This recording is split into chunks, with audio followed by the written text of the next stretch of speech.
make sure every once in a while that it corrects. I don't want to do that in the, for this track, I don't want to do that in the, like warp it, because I'm concerned, well, it is an 808 track. I feel like it's going to be okay, because it's so close to, okay, so we'll put it on warp. Retain its current timing, yes. And then we'll go all the way to the end where it is actually off the most. And set a warp marker and put it where it's supposed to be. And now hopefully the whole thing will be on beat. Okay? Okay. Does that appease you, Potter? Oh, nope, let's not do that way. Repitch, maybe? That'll work. Okay.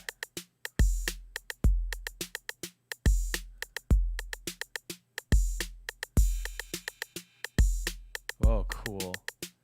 I liked that.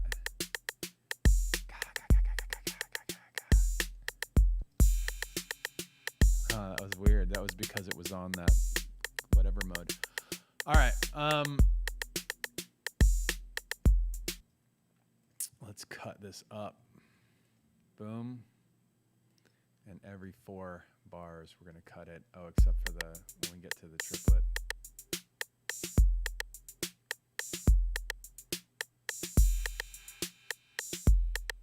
Weird. So weird.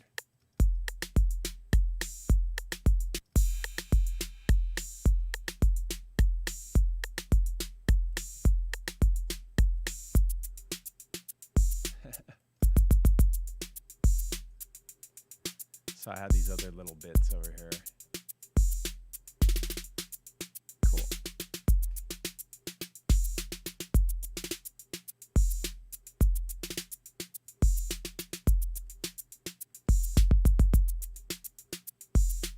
Cool. All right. Potter.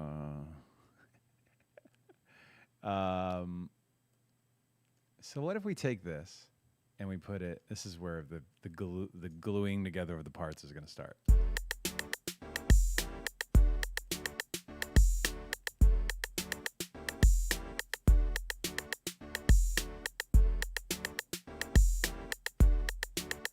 Yeah. Okay. I just want to see, I pulled out some other sounds. I just want to see if some of these work. Whoa, loud. I have to turn this guy up a little bit.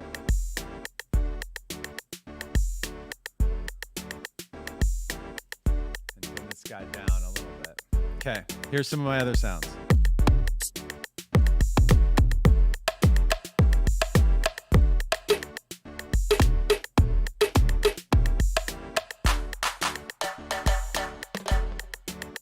So many crazy things.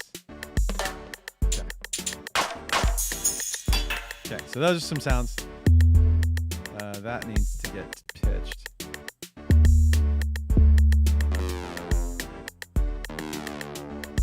Maybe not. That's probably cool.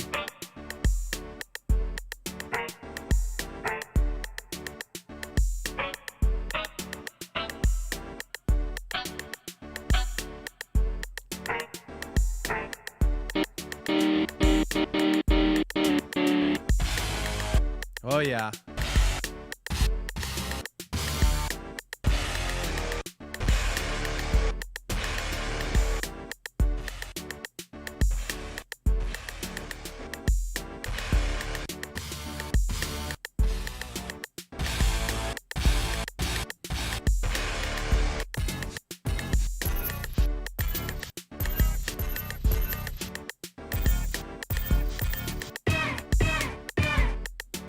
Yeah.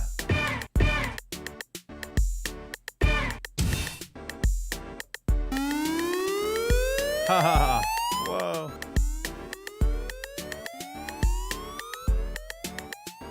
Oh, I have an idea for how it. Okay, so remember I was telling you like different sample softwares will, like if you're talking about chopping up samples and stuff like that, different ones are good for different things. Here's something that Machine is good. It's good at, or it's easy to do.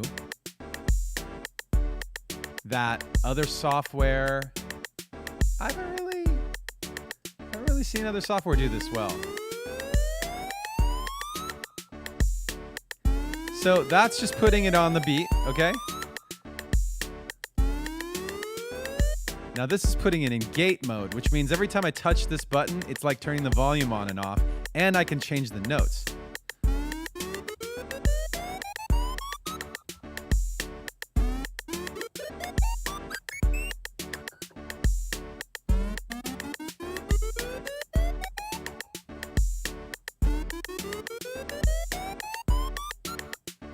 Yeah.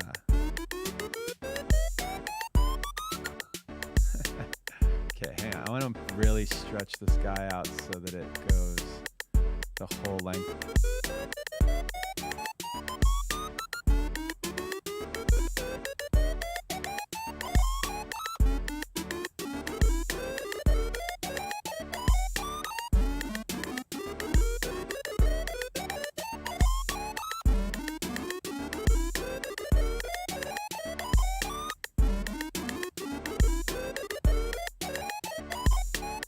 So let me just put that in just to have it. I just want to have that.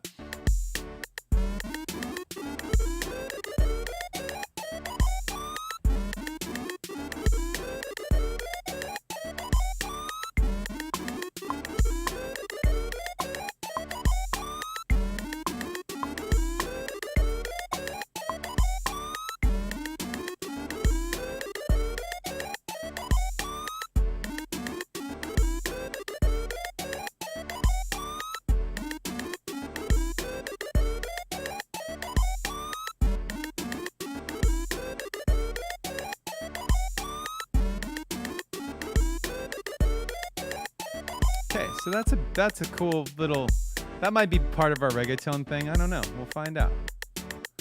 Let's see. So I got some other little reggaeton style sounds. I thought that's very psychedelic and cool. Little major lasery. This one is kind of like an old school hip hop sound.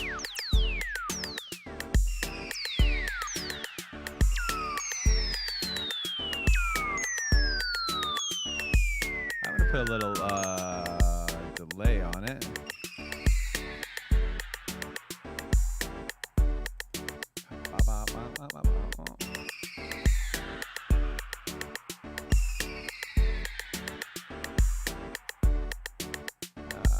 Okay.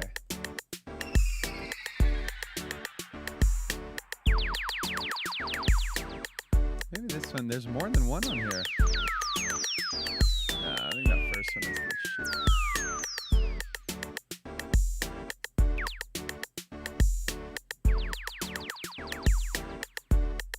Cool. All right.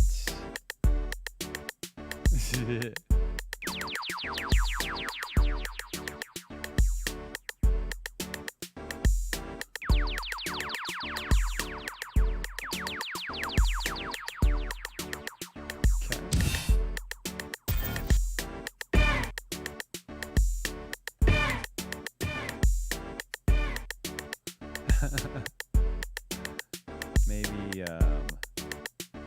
everything devolves to aliens here. You'll see. You'll see. It'll come around. Actually, what's wrong with aliens?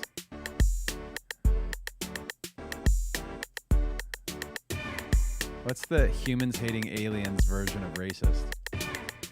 Whatever that is, that's what you are. Kill them all. Let God sort them out. Is that what you're saying? You're horrible.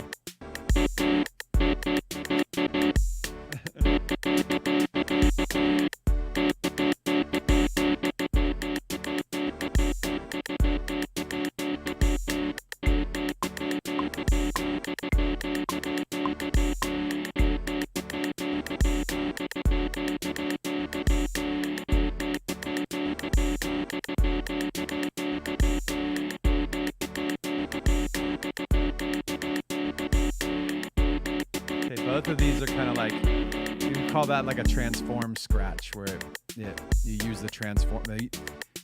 It's that. Don't worry about it. Talk about it later.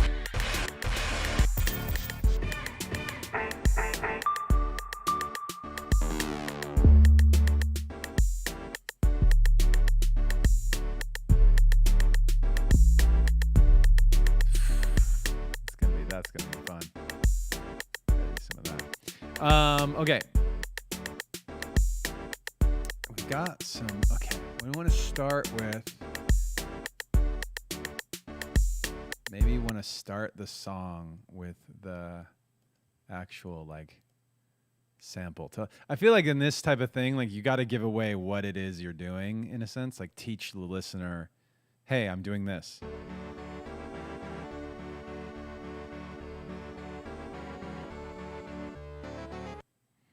Okay.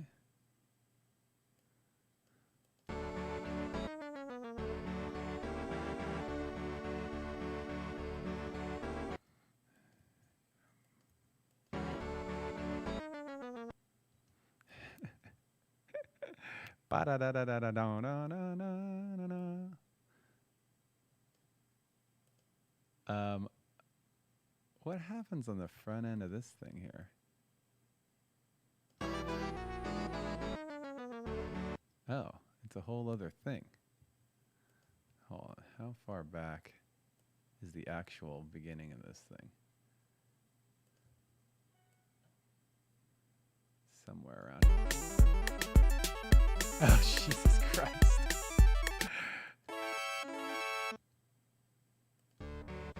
There it is.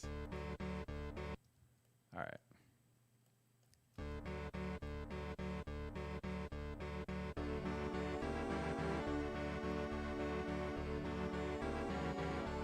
Maybe it does need the weird, like, video game entrance.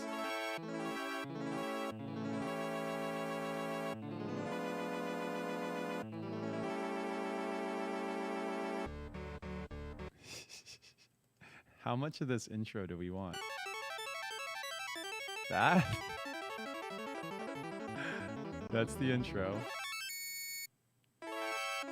All of this. All of this.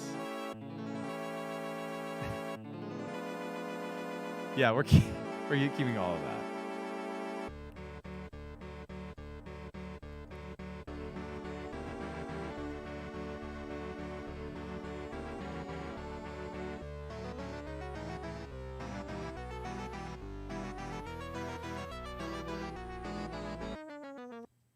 All right. That whole thing with the beat. Right? Right? We're going to start with that. Just go into it.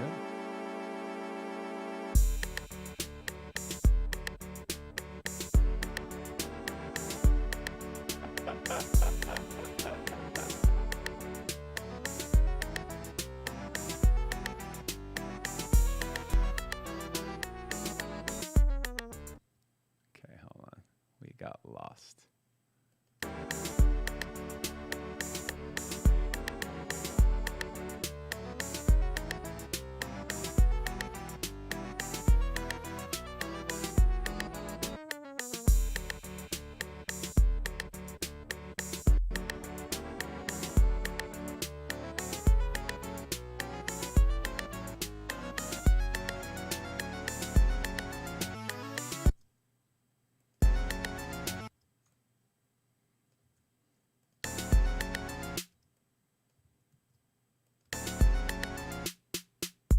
And then a new thing there. What if I just want to see what happens if I just go straight into it. It's probably terrible into the 4/4. I just want to see, because you're going to be so used to the triplet thing.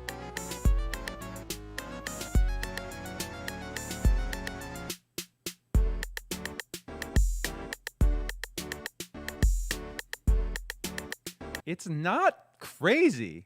Why? It sounds like it just kind of goes into it.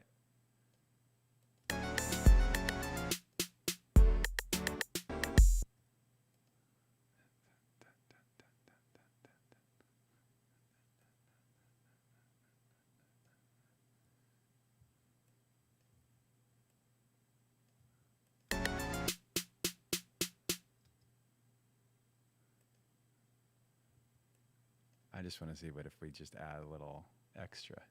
If we're just a little something.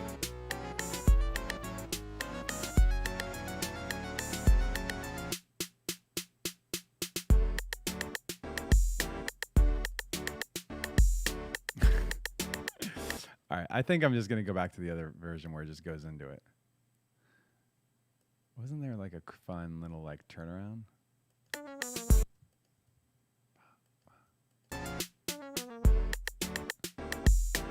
Now they're going to do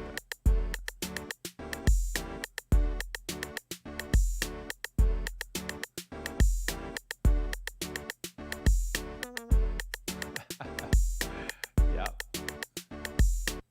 Okay. That's where we're starting. That's what we're doing.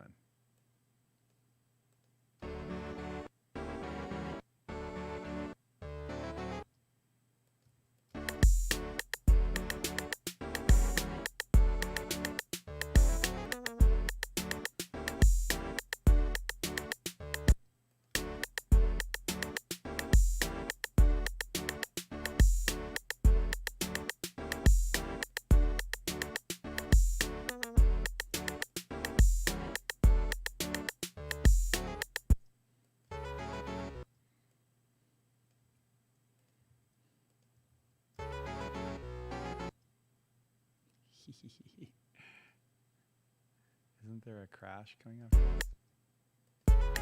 Where's the crash? There it is.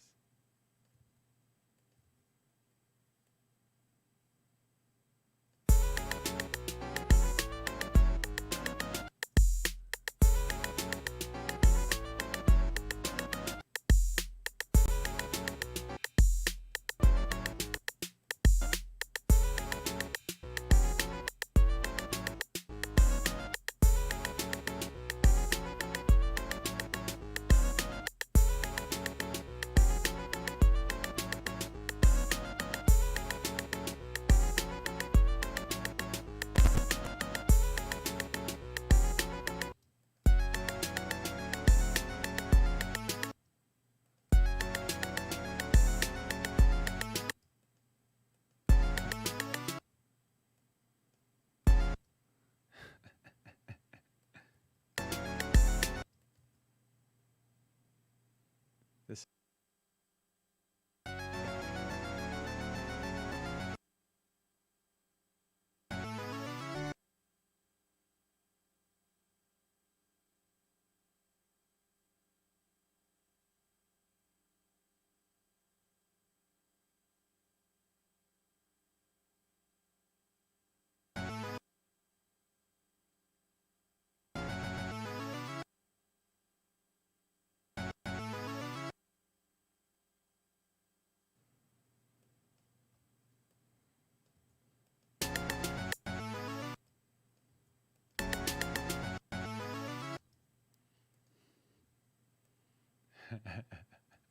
Okay, are you ready for this? I think here I'm going reggaeton, and now then I'll play you the whole thing.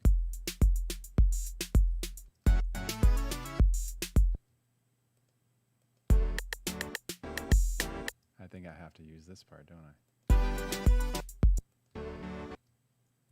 I do.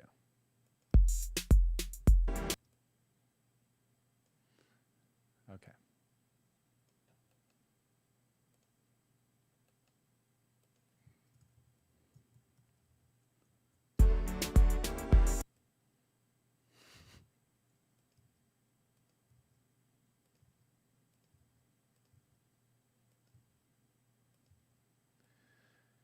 Hoo-wee. Oh my.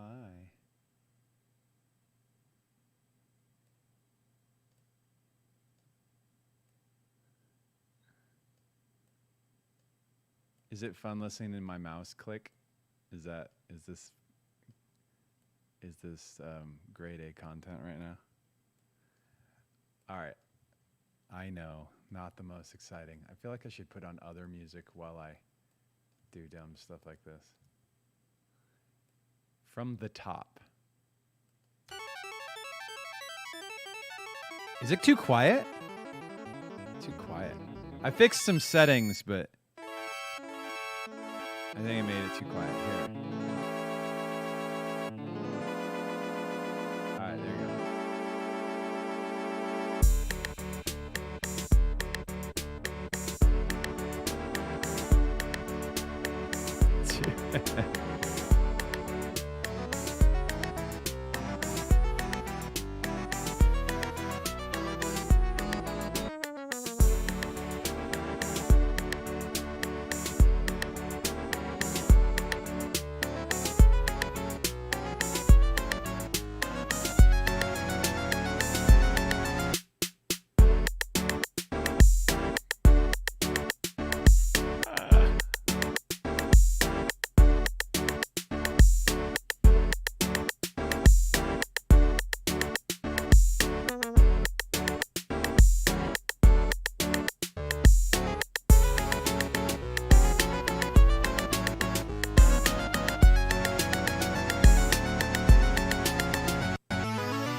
I'm just gonna leave that on and let you rock out to that for a second.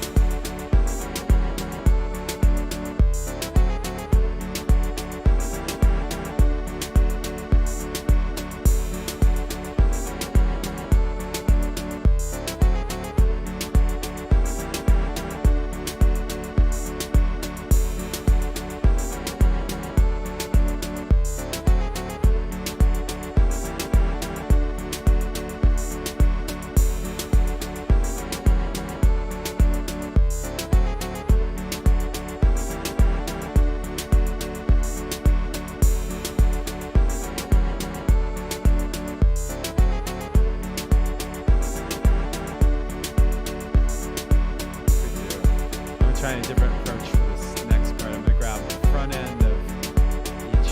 I was grabbing the third count of each and repeating it into the gaps, but I'm going to try the first count of the next, just for variety. Let's see what's up with that.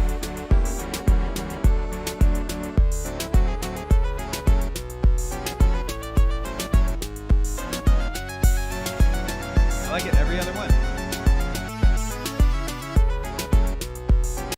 Oh man, that's crazy.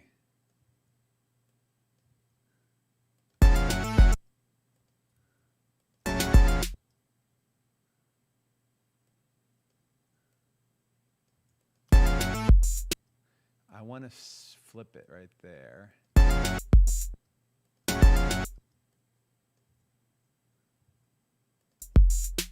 Oh, I have some like 808 like fills and stuff from back here.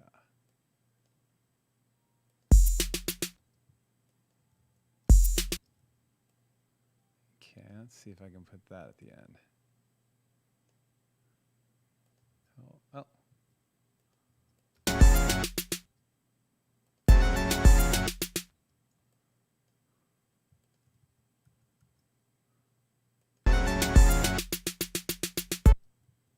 What if I do that?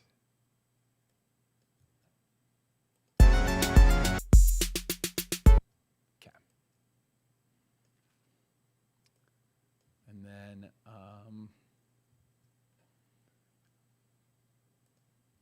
this guy.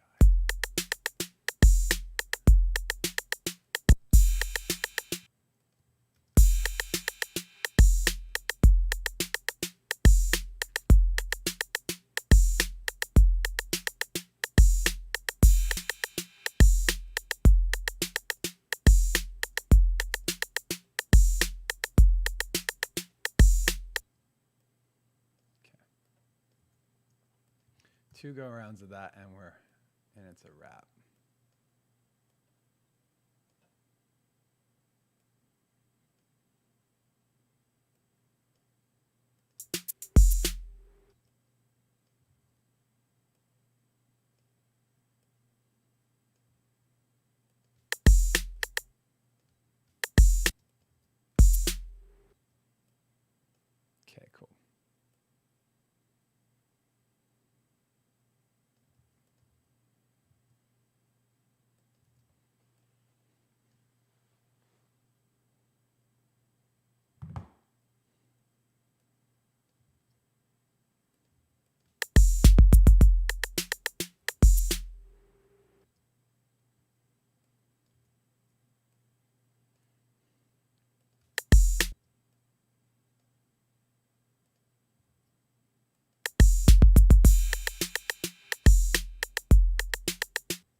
let's put some other drums on top of this thing. I want to put some, I want to do some of the reggaeton things that I had in there in here.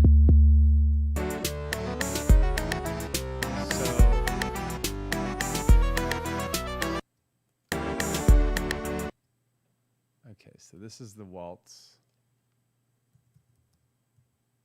beat, and this is where it's. Okay. Beastie. This is the beastie. And then this is the reggaeton.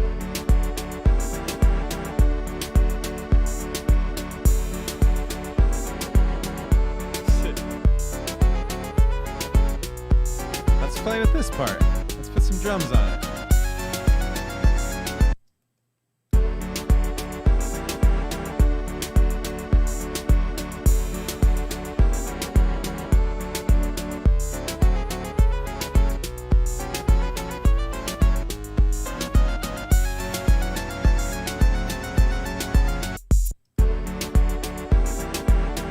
Okay, I think I'm gonna have to do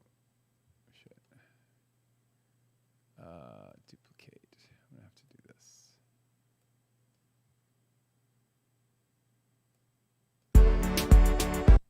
Oh, I hope this doesn't fuck me up in terms of like how long this bit is here.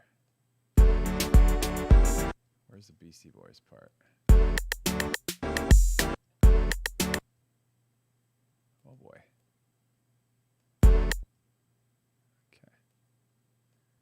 Gotta start this thing somewhere over here. Great. Oh shit. I gotta move everything over a little bit.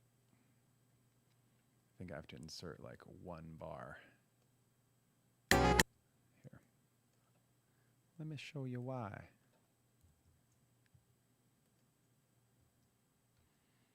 Let's find out. It's because of this that like 3/4 situation. I need this bar that starts here to line up with the downbeat. So it doesn't. I need to do half a bar, half as much. Some dumb technical stuff right now. Okay, so remove that.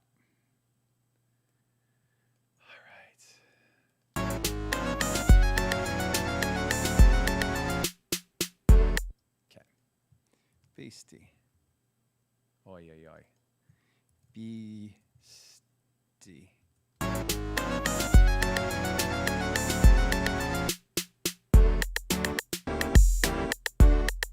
Cool. And then the reggaeton part is here. Reggae.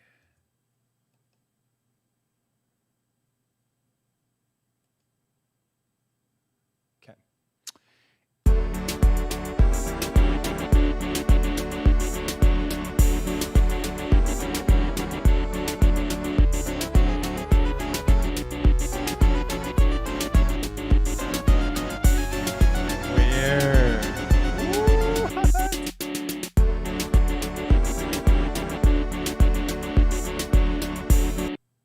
Uh-oh. That sounded like a crash. Was it a crash? Oh, weird. That's super weird.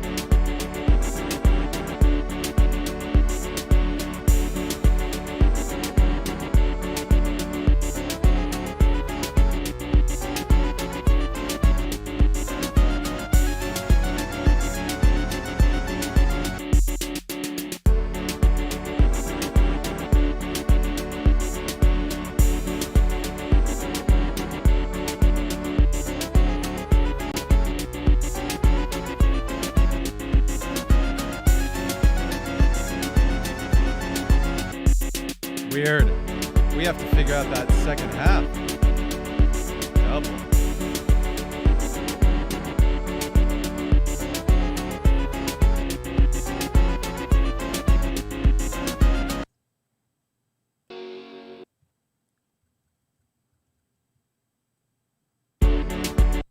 Let's just listen to the second half real quick and figure it out.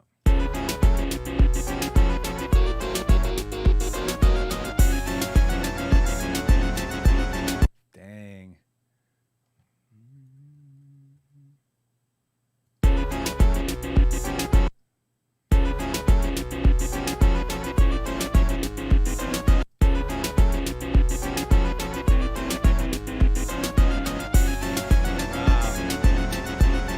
That's gonna work because there's like a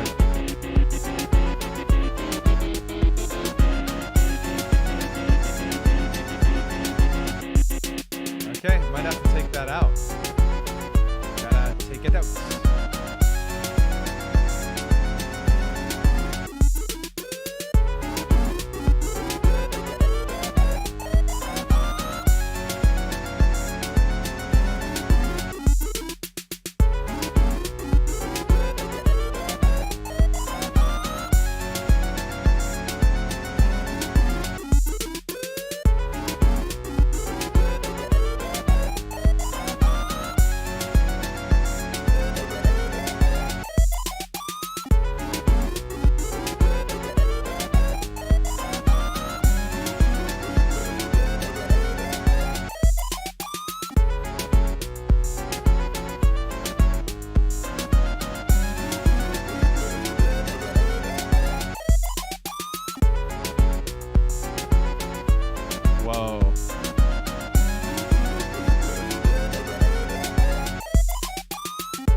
Let's get there. Let's just do it.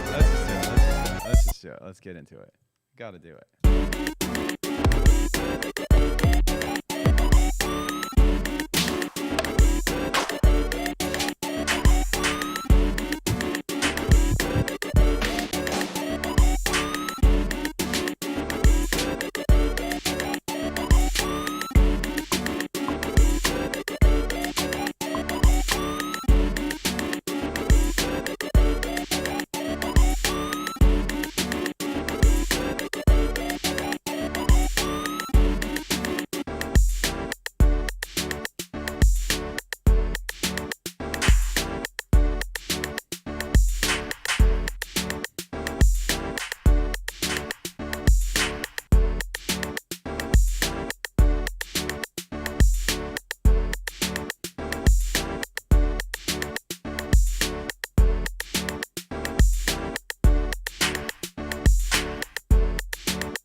Okay. Okay.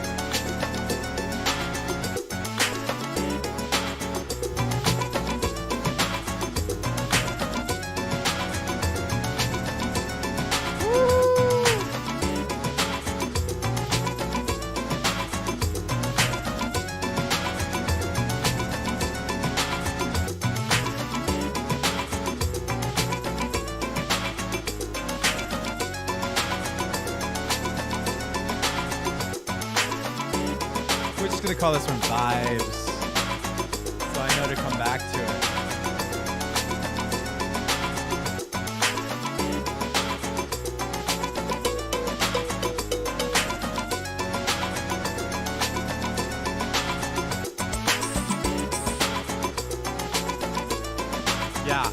this is gonna be our thing for the end. This almost goes to more like Paul's Boutique vibes. But that's all right.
Shit, I jumped ahead. Shouldn't have gone. I didn't want to go there. I want to go there.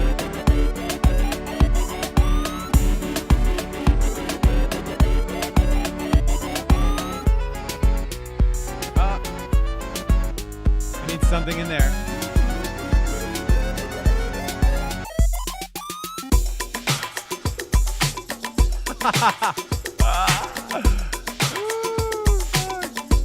Too awesome.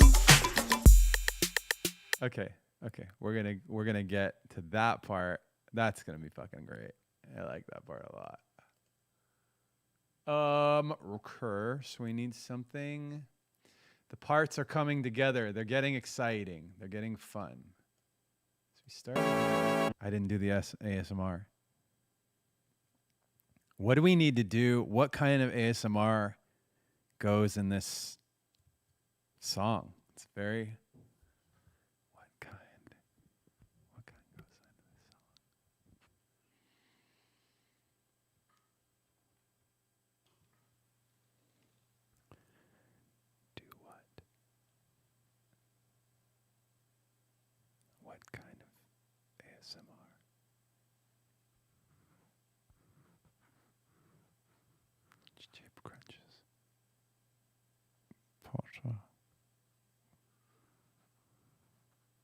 Give me a word that's not Potter, that's a Snape word. I'll put it in. Julio.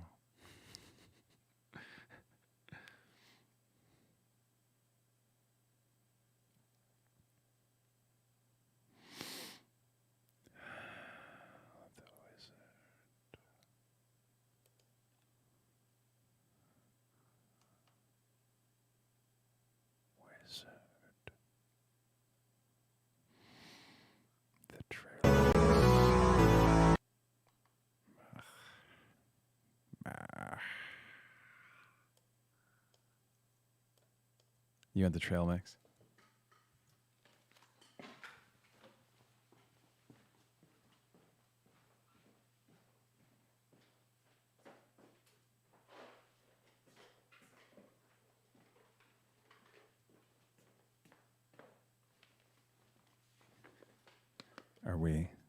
Am I chewing trail mix?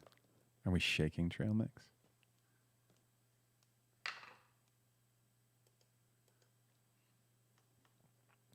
It's recording.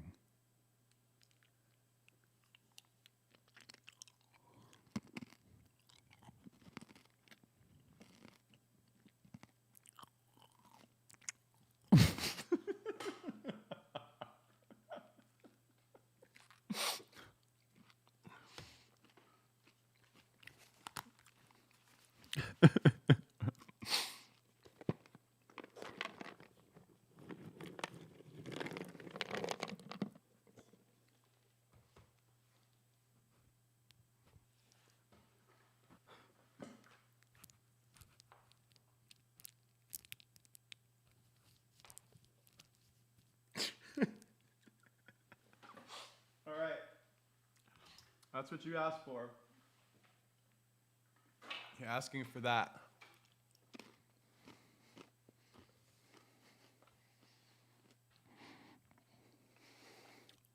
I got like almonds on the mic. I was like, it was like,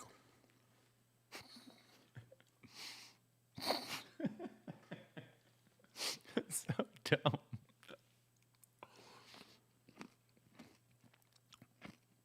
Which, I think we're finding out which one of you guys have some really weird fetish shit going on.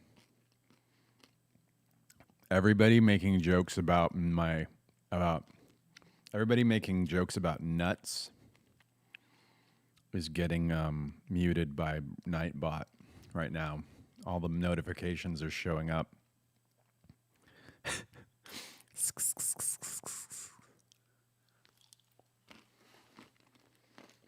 Yeah.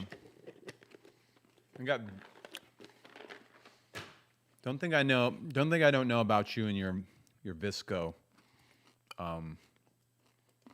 second life as Visco children. I said children because I don't think there are Visco adults. Wow, that's a lot of room noise.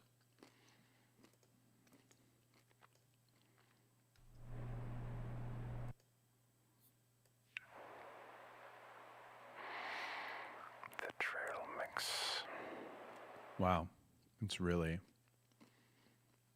extreme. Hold on.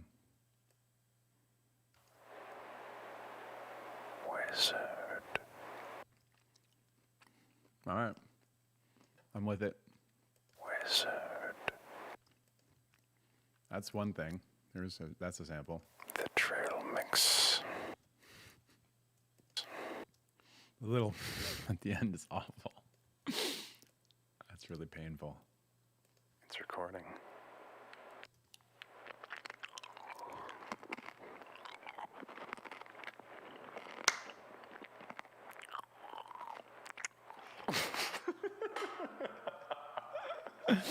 Oh, that's awful.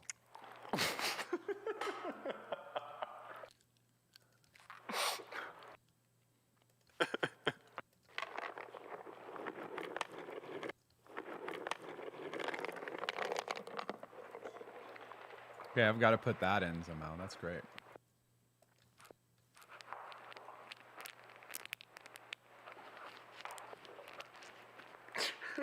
I can't. Right. We doing this one? Wizard.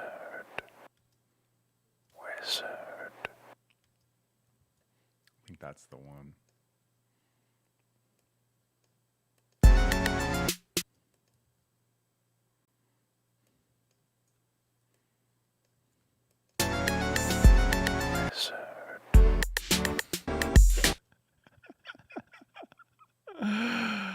I need wizard to happen faster though. Wizard.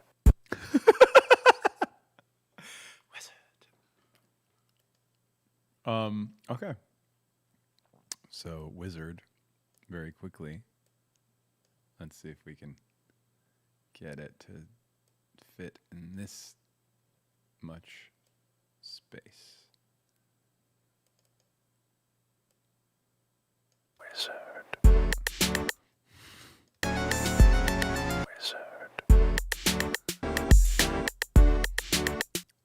Oh my.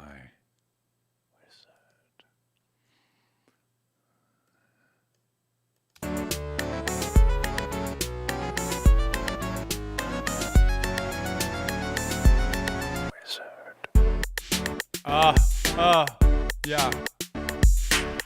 I'm into it. Let's do it. I like that a lot. That's funny. Why not booty? That's another song. That's a different song.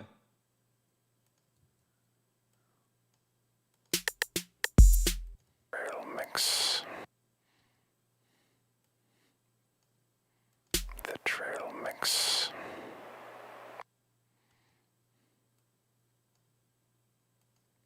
You want sexy ASMR?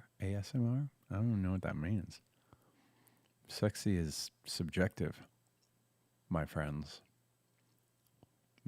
Me chewing trail mix is sexy to me.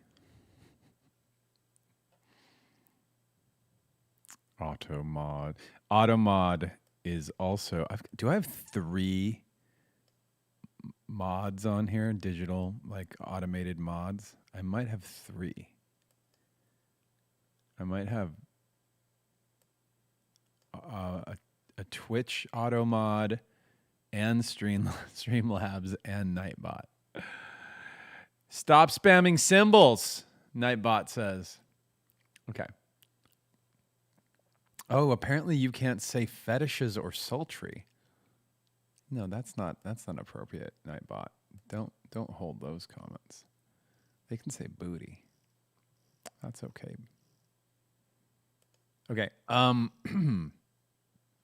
Nightbot has all the fun. Nightbot's the most fun. Yeah, we're gonna allow.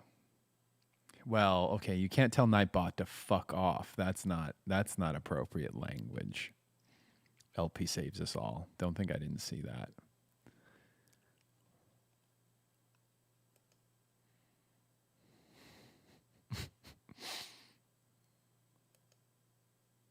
All right.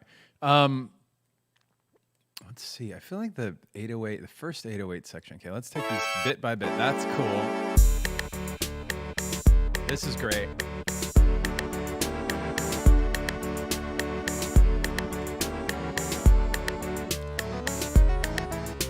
Uh-huh.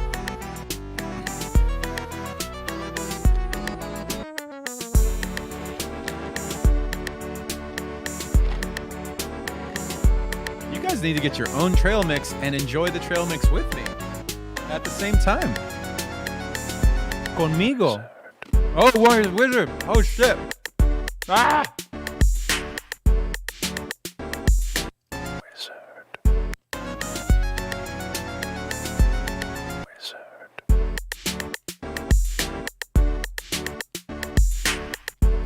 Okay. Let's open this shit up.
vibes part.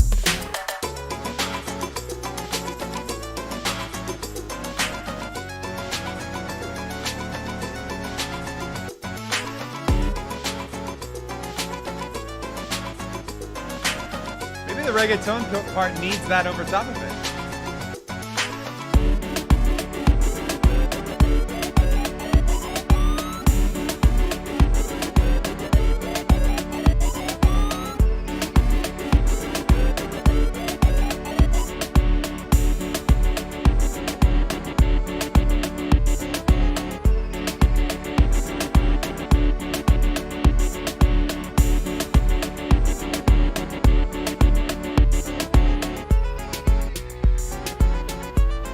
Keep that shit going, even though it sounds, if it's not quite the.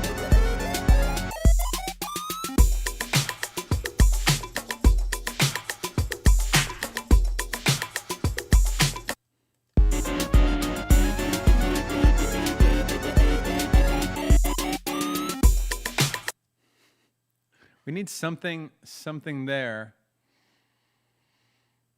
something in that little spot.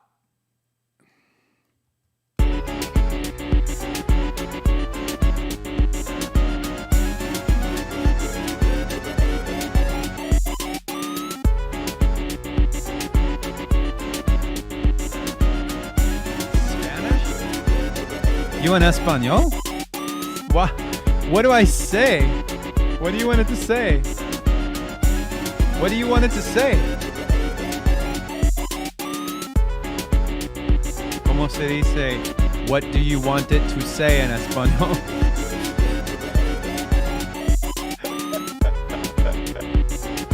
You need to think of a thing for it to say. I don't know what it should say. We need a suggestion.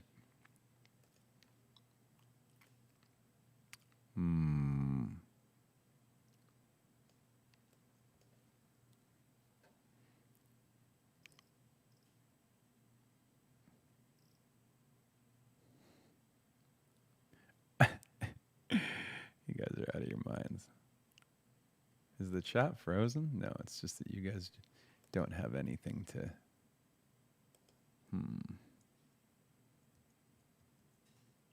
Let's see here.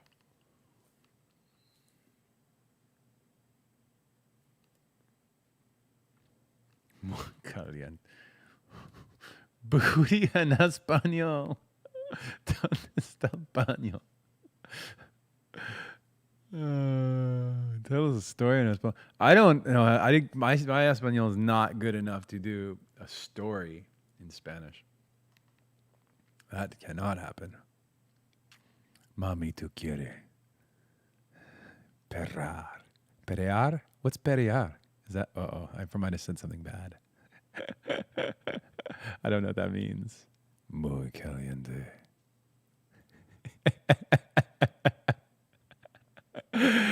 Tortuga. Julio Tortuga.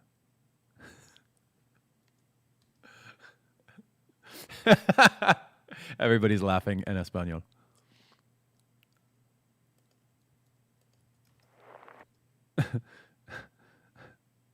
Tortuga. Maybe dude, which one's better? Hold on. Perrar. Perear? What's perear? I might have said something bad. Oh, fuck. I don't know what that means. Muy caliente. Are we doing caliente or are we doing tortuga? Caliente or tortuga? Let's see if my Streamlabs poll.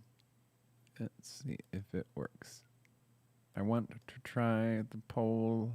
I want to try the Streamlabs poll. Let's find out if I can do it on here. One moment.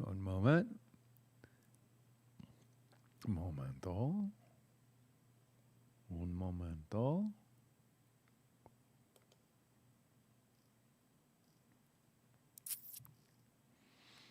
That's not where it is.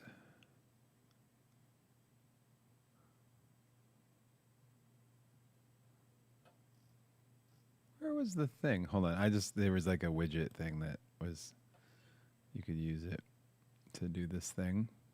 I really wanted to use it. I can't find it. Yep. Let's see here.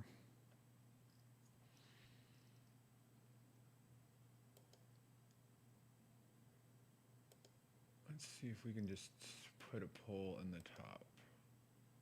This is just to figure out if I can make this poll work now, if it was like just not working the other day.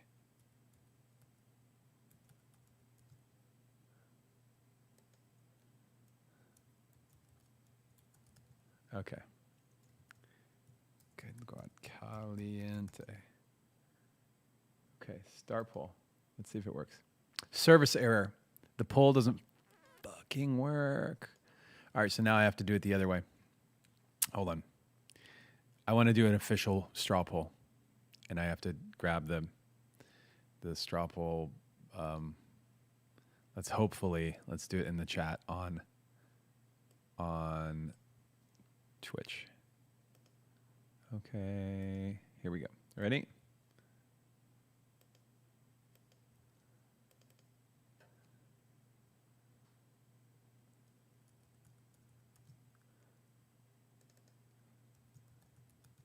Okay, don't type anything. Don't type anything. Don't type anything. Stop. Fuck. Why? Caliente. Tortuga. I'm going to try the whole thing. Do I need to write? No.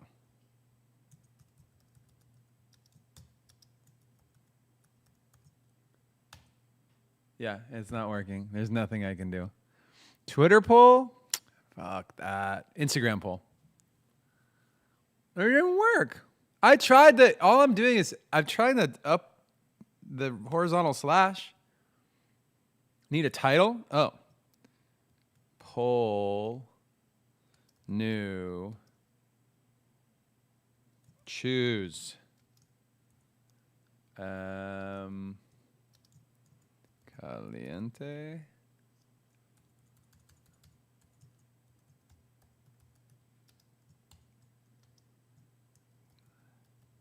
Tortuga. No, didn't work. Didn't work.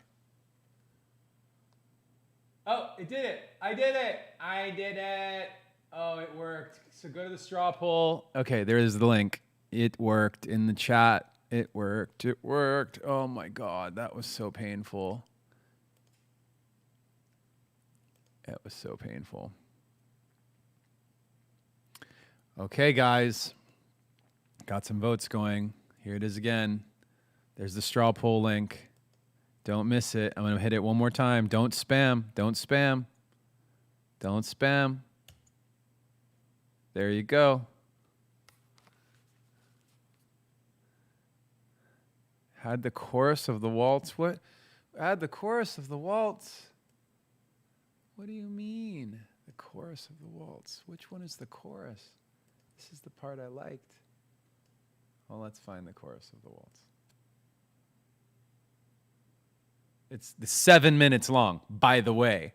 Oh, the chorus of the 7 minute long piece. Not that. This.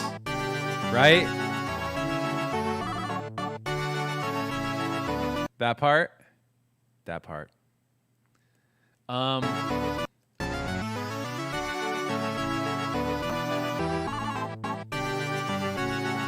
that what we're talking about? Or no?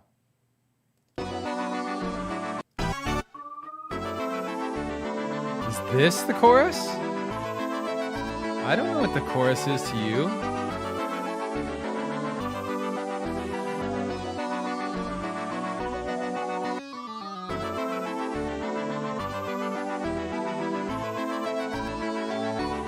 No. Yes.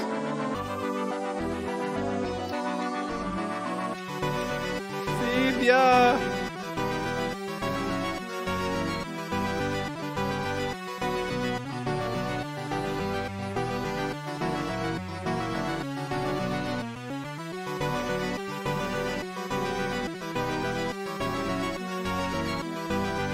That sounds amazing, though. I like that part.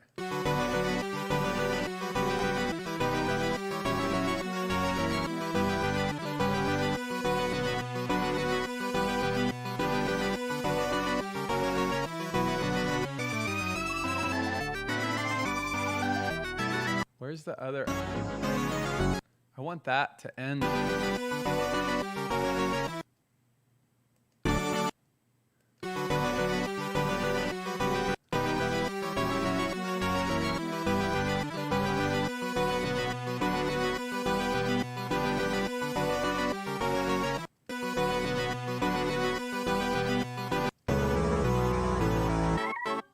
I need like a resolving note. Fuck. Probably at the end.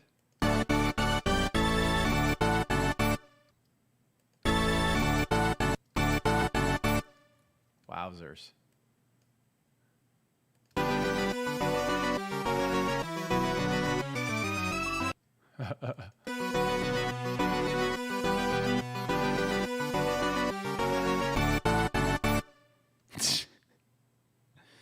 Okay, we're not doing ASMR in other languages. That's not what we're doing.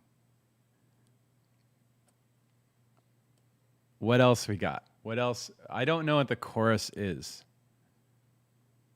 I don't know what the chorus of this song is.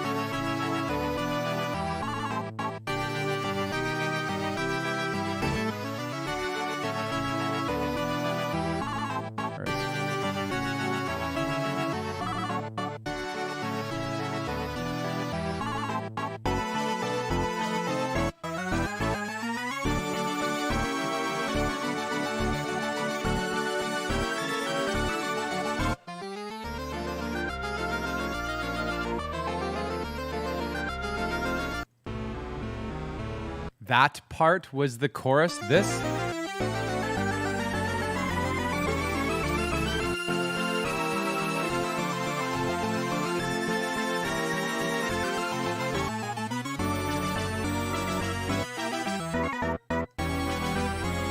This part is the chorus?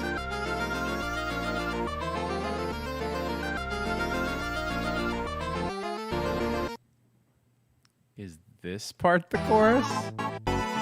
No. This?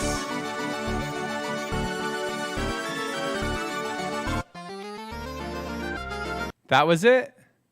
That's the part you're talking about.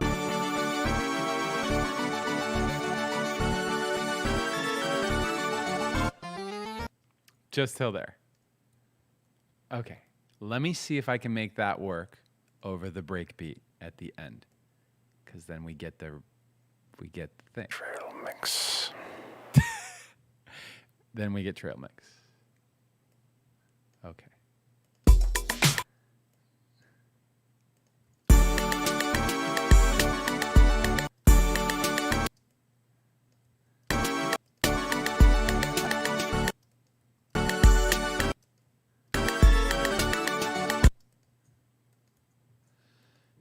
I'm gonna have that loop. You guys are so crazy.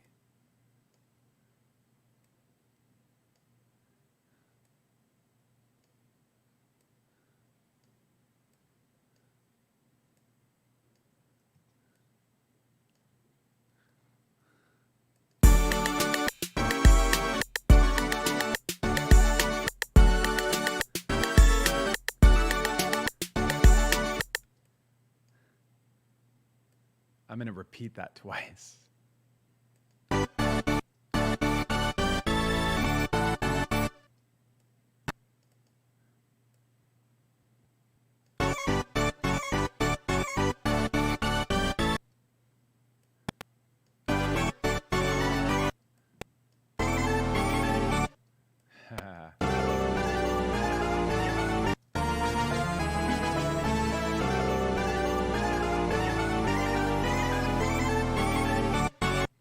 Great. That goes to.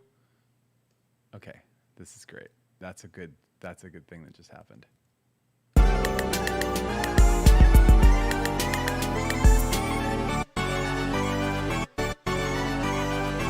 I just don't know if this goes into that, but we'll find out in a second.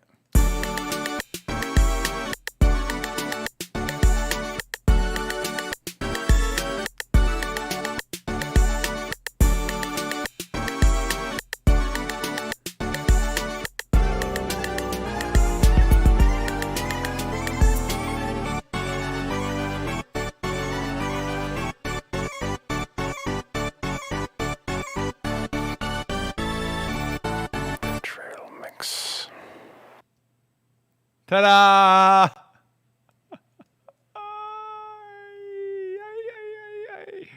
Check the whispers. Phoebe's whisper? Phoebe's writing the song now. Now apparently we've got a co-producer on the track.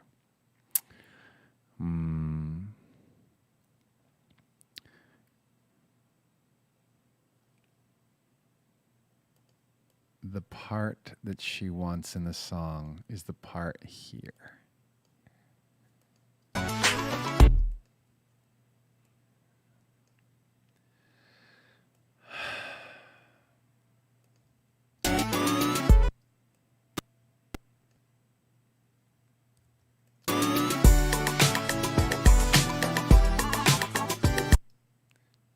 Here's the thing, though.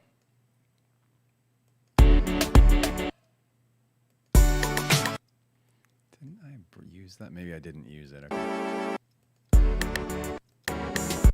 Okay, I see your point. I thought I used that part. I see.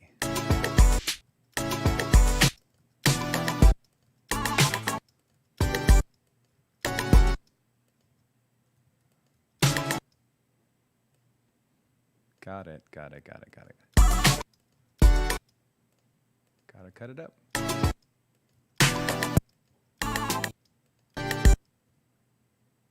Oh, this part is so long. Oh, you guys, that's the thing about something like this. It's like all the fucking parts are like little long. Okay, so I will chop this whole thing up. And while I'm doing that, you're going to listen to the rest of it. Just so it's not so damn boring.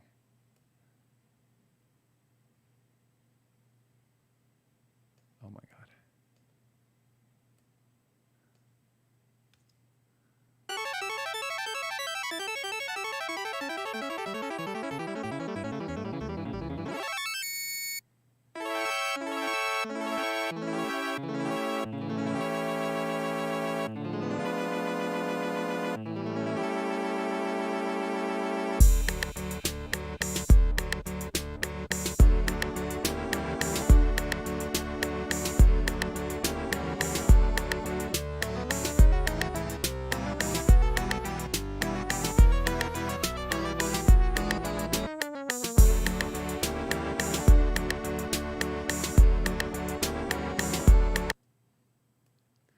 Oops. You were all vibing too.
Oops.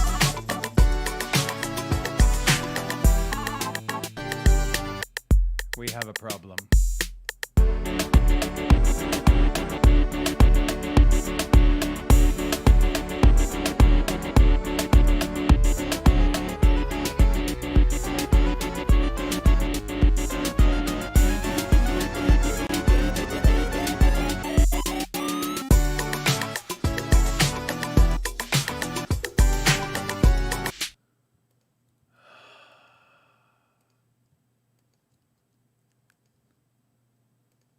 guys are really making this work right now.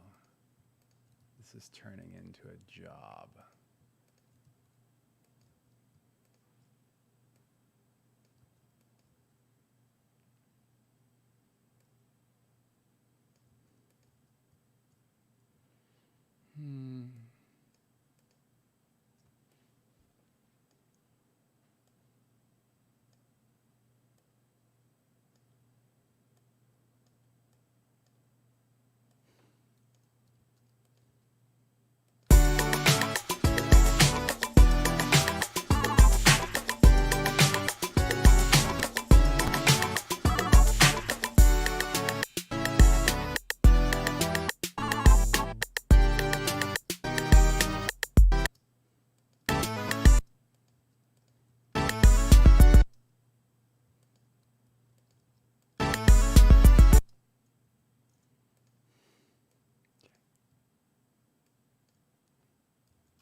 Okay, this is actually great. Sorry I doubted you.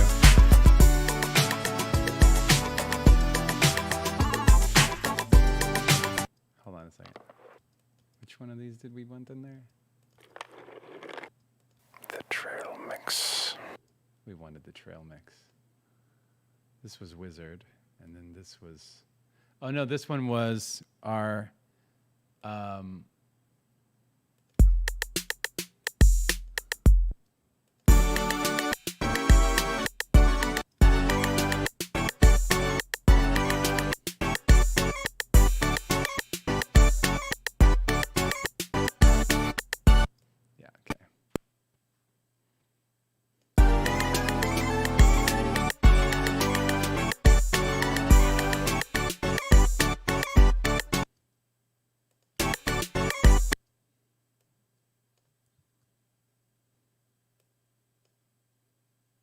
Where was the bit?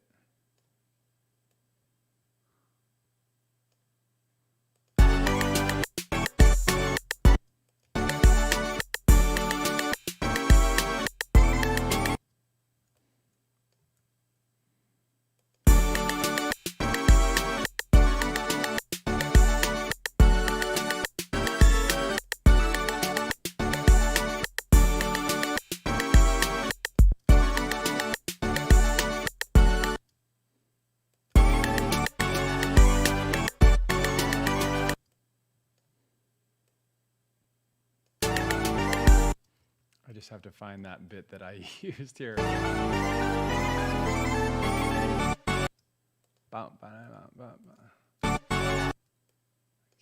I think this is it.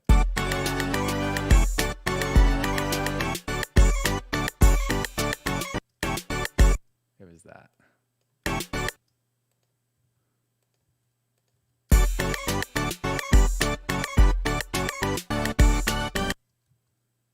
Wasn't it?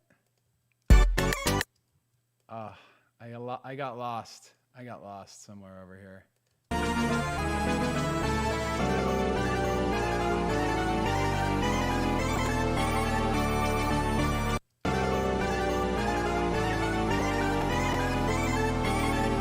That was it. My bad, my bad. Sorry, I misplaced a piece of this.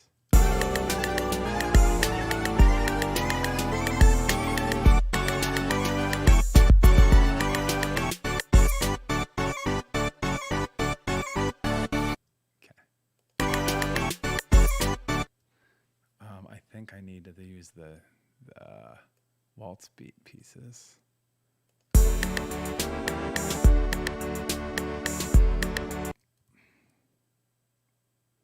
Do we get a raid? Is that what happened? Hi, raiders.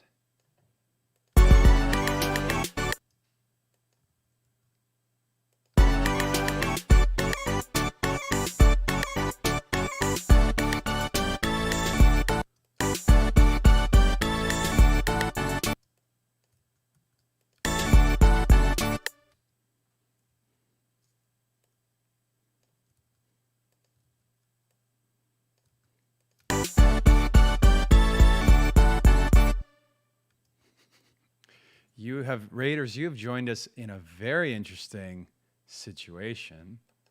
We have a track that is a mix of, it's a fan-requested mix of Beastie Boys License to Ill, Reggaeton, Tchaikovsky, and ASMR. I currently have to go back to my poll results. We just did a poll.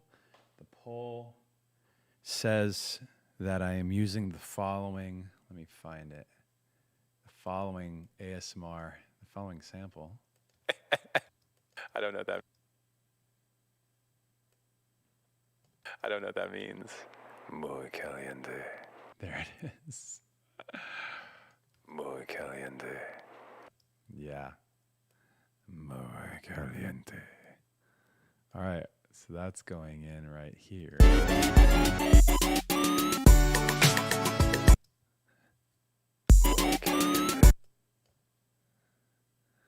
I'm just gonna mute these guys.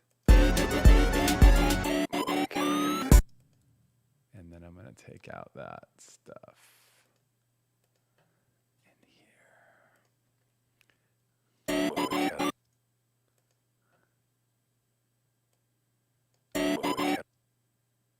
Let's go a little bit earlier.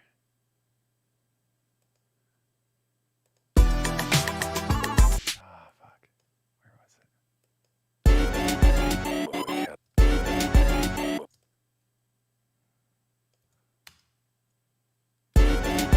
Muy caliente.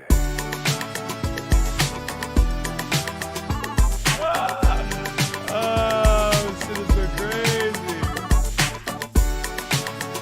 All right, you guys. This is your creation. You did this. This is your fault.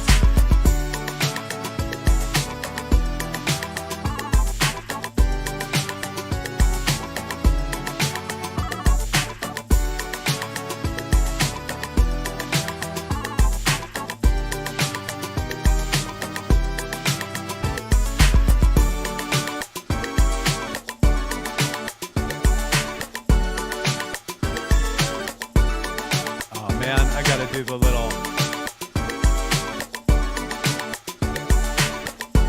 I will tell you what.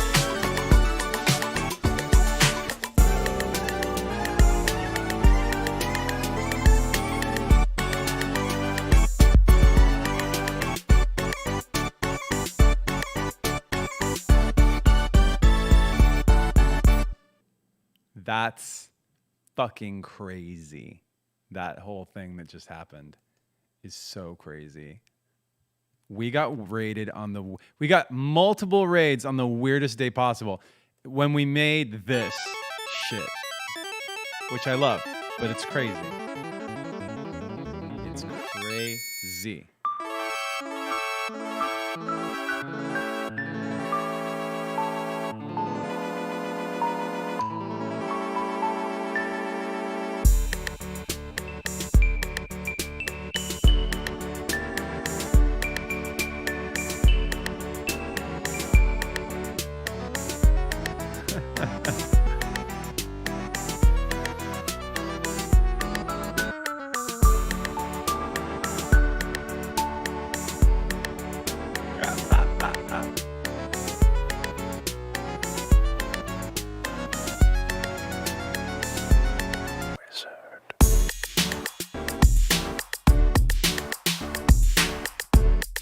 We really obscured the Beastie Boys bit here with all these noises. I think I'm gonna take some of that out.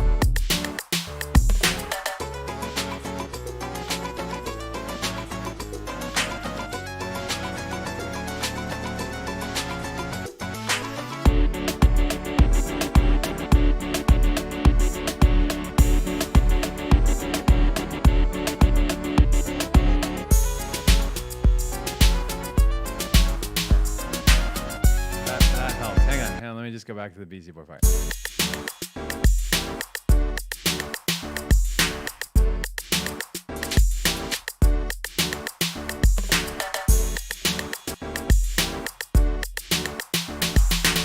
That. Okay, I gotta take that out. That's the thing. Okay. Oh.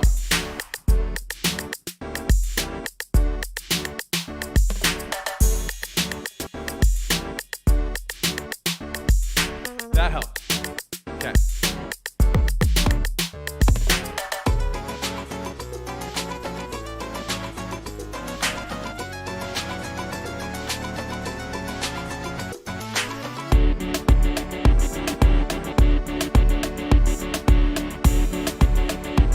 Take out that little guitar-y thing, guitar-ish thing.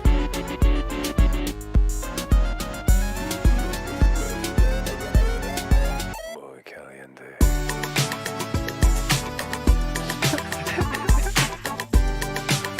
I kind of feel... Okay, here's the thing. We can use the muy caliente before the reggaeton part so that it like leads into the thing. I think. Right? Let's try. Let's try it. Let's try it.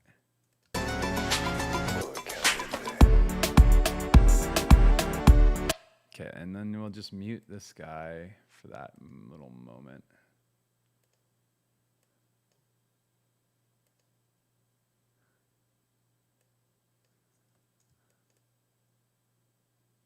Let's see if we just do a volume drop. Muy caliente. There you go. And then we'll put the Tortuga in later. We can have everything. We can have all of it.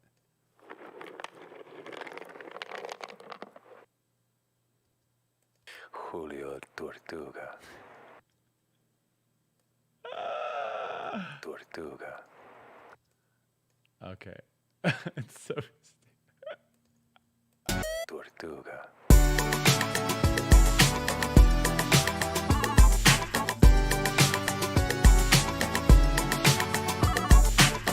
Tortuga. Tortuga.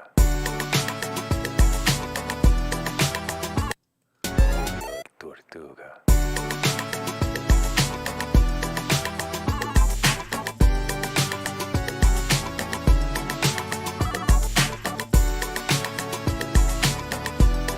This shit is so crazy. Oh, I want to see if this one keyboard works. Let me just see if I can add this. Like, this might be a nightmare, but we're about to find out. About to find out. This thing was not working so well the other day. I don't know what I did wrong. So.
see how this works here.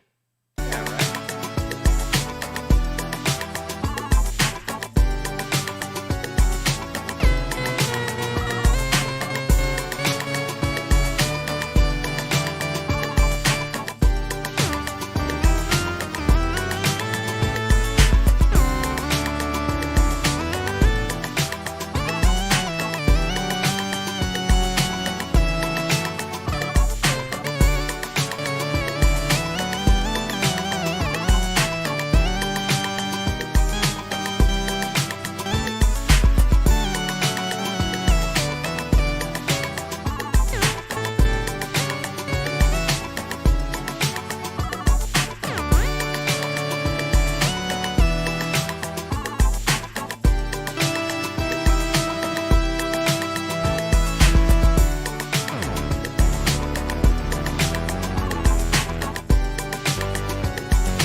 Problem with this is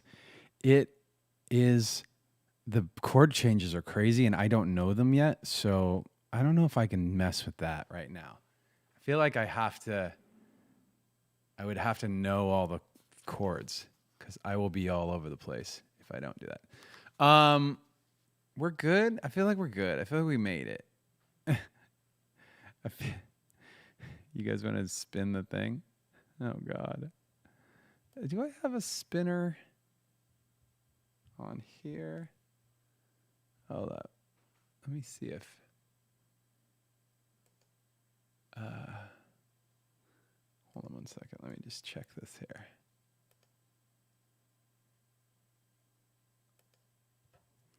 Let me see here.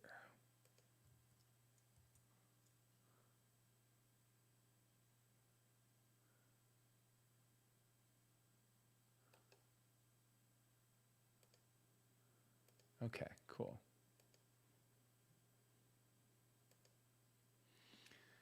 All right. Oh boy.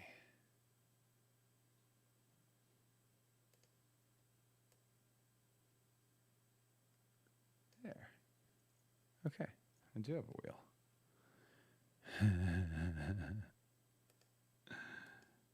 Should we play the music while we spin it? Here we go. The thing is, this one doesn't have any noises. And, oh, it needs more. It does need more, it says. Oh, it does need more. So declares the wheel. And the wheel has spoken. The wheel has spoken.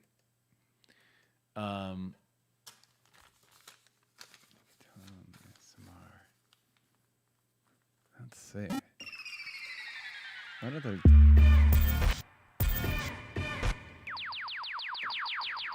Those are great too.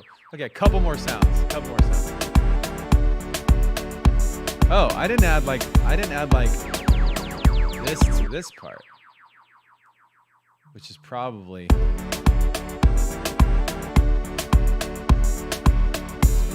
a mistake.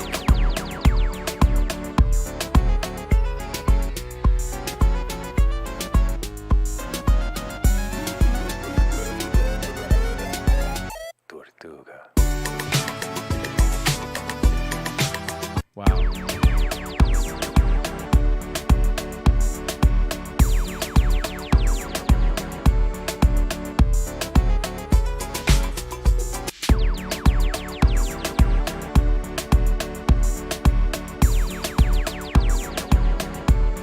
Is that happening every other one?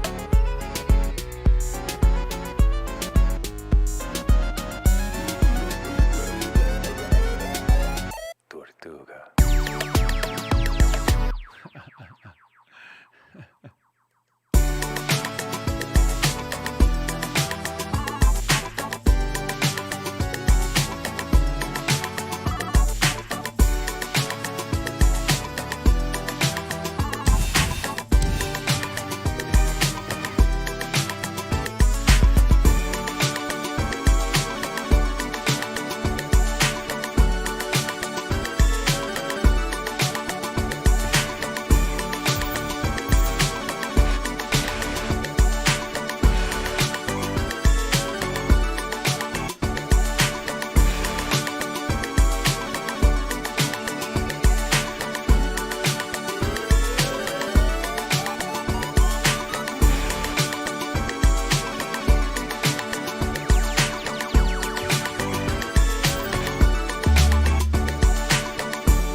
Hey, the transformer thing.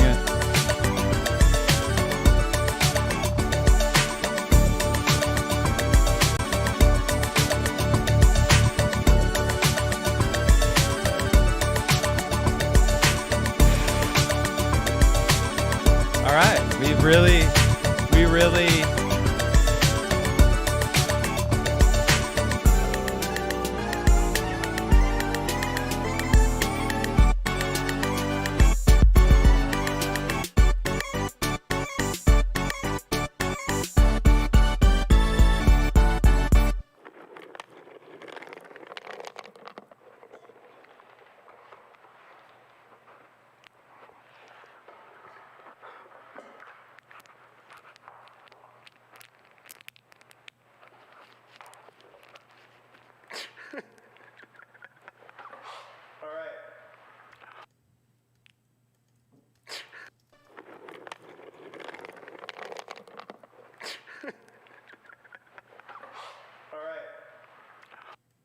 That was the end. Are we happy? Only laugh? Okay, only the laugh. All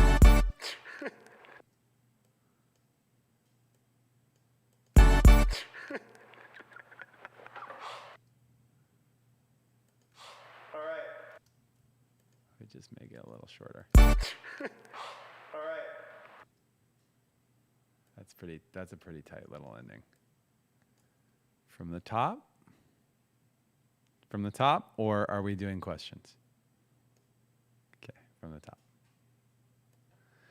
This was good, guys. It's a good one. Did you check the name of what I named it? License to Waltz.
So aggressive.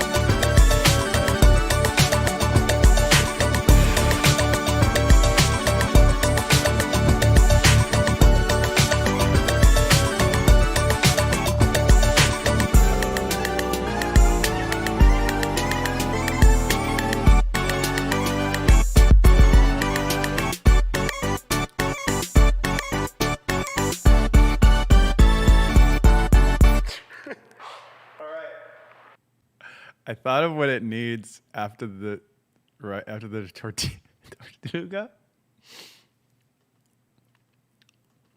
Thought of what it needs. Do you know what sound Julio makes?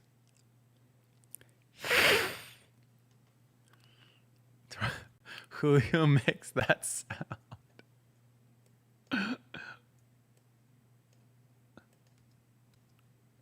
Hold on. Actually, maybe I should put it down here. That's the Julio sound.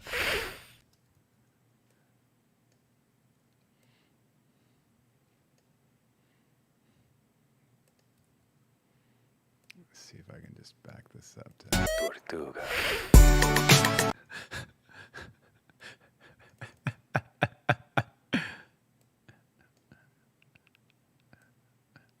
Let me see if I can like time it so that it goes Tortuga. Tortuga.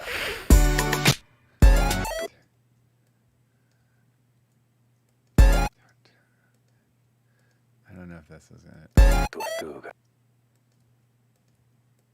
Tortuga.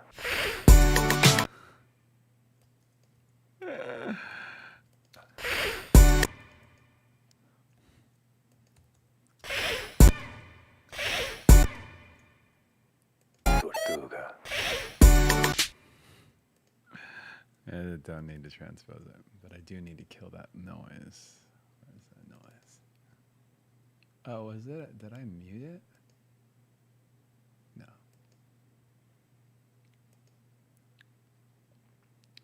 It was in.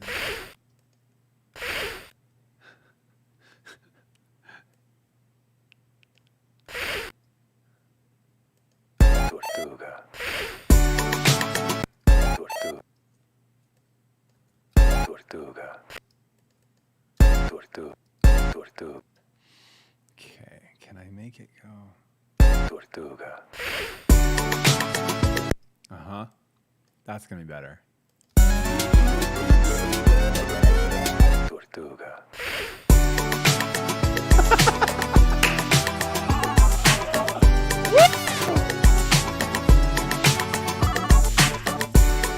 From the top again. From the top.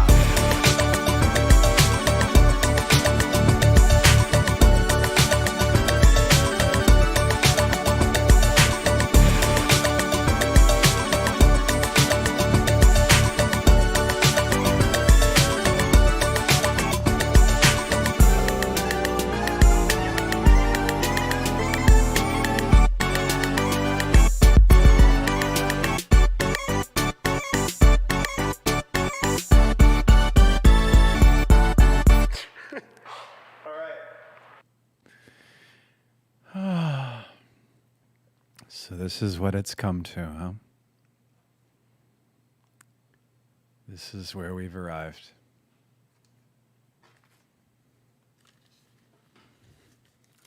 This is what you wanted. It's your fault.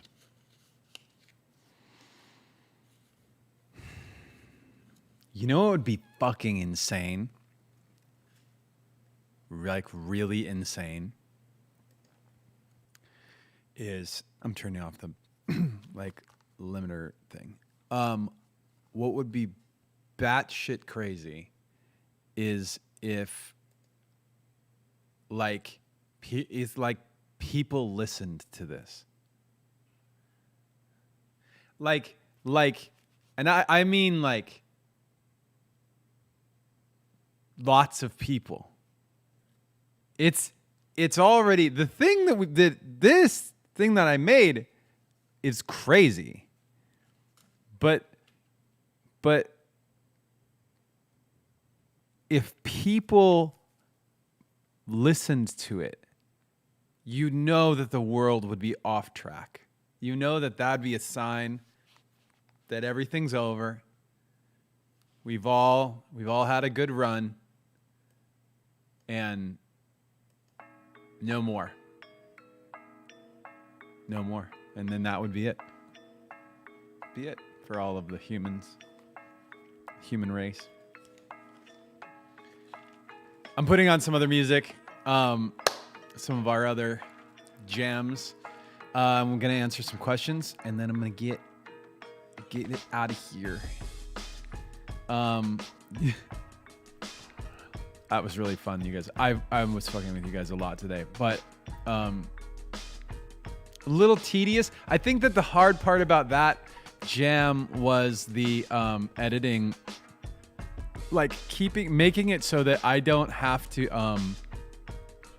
like I don't want to sit here and do like little tiny like editing on things as much as possible. I don't want to sit here and go like in the clicking mouse and have you guys not like listening to music or listening to like something getting created, because editing's part of making a song, but editing is not fun to watch, and so you know that's a little tough. I'm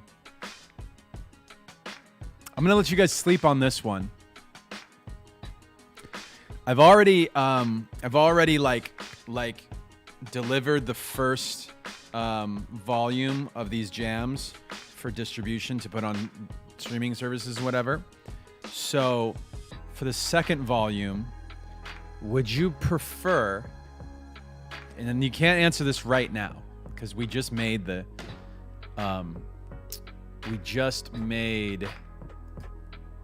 License to Waltz. We just made that. But the other one is this one. This record is dedicated to all lovers of the 808. Put the needle on the record.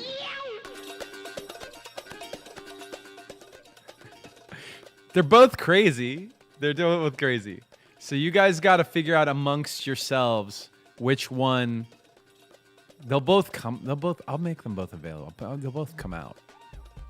But you're gonna have to decide which one is the one. Is it the waltz or is it party meow?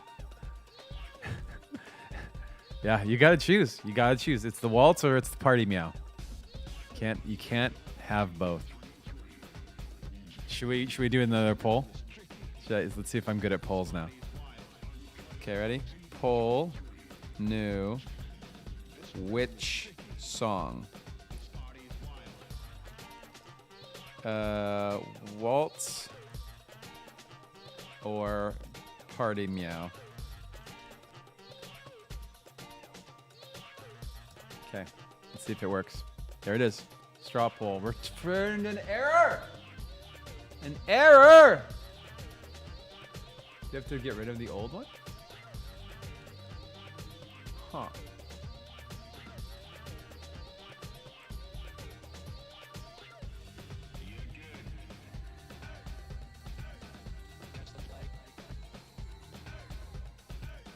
Try again.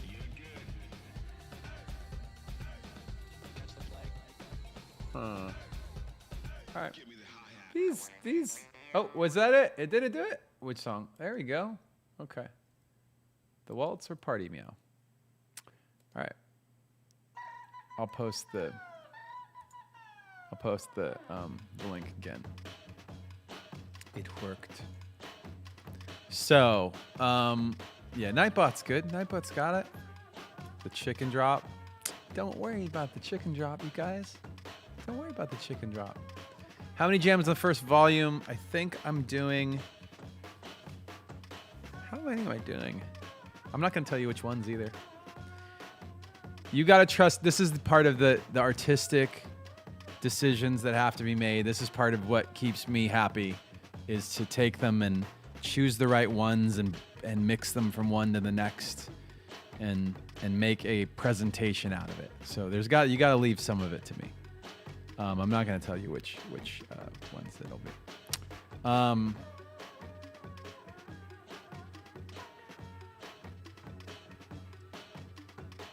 Yeah.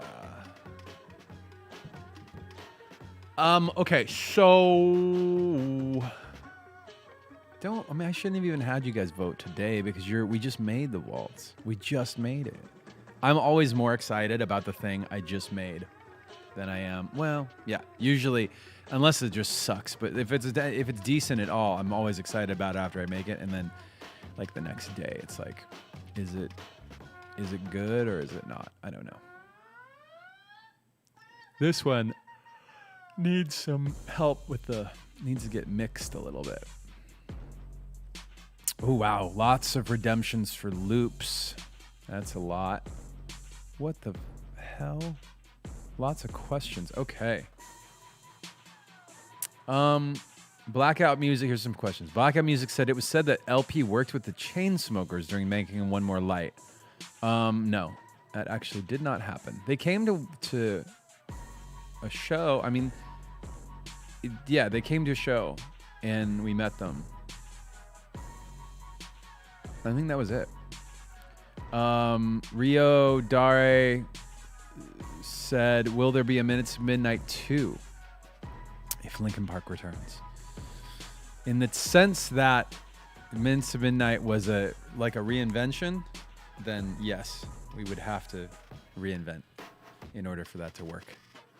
But in terms of the sound of that record, probably not trying to do exactly that. I don't know.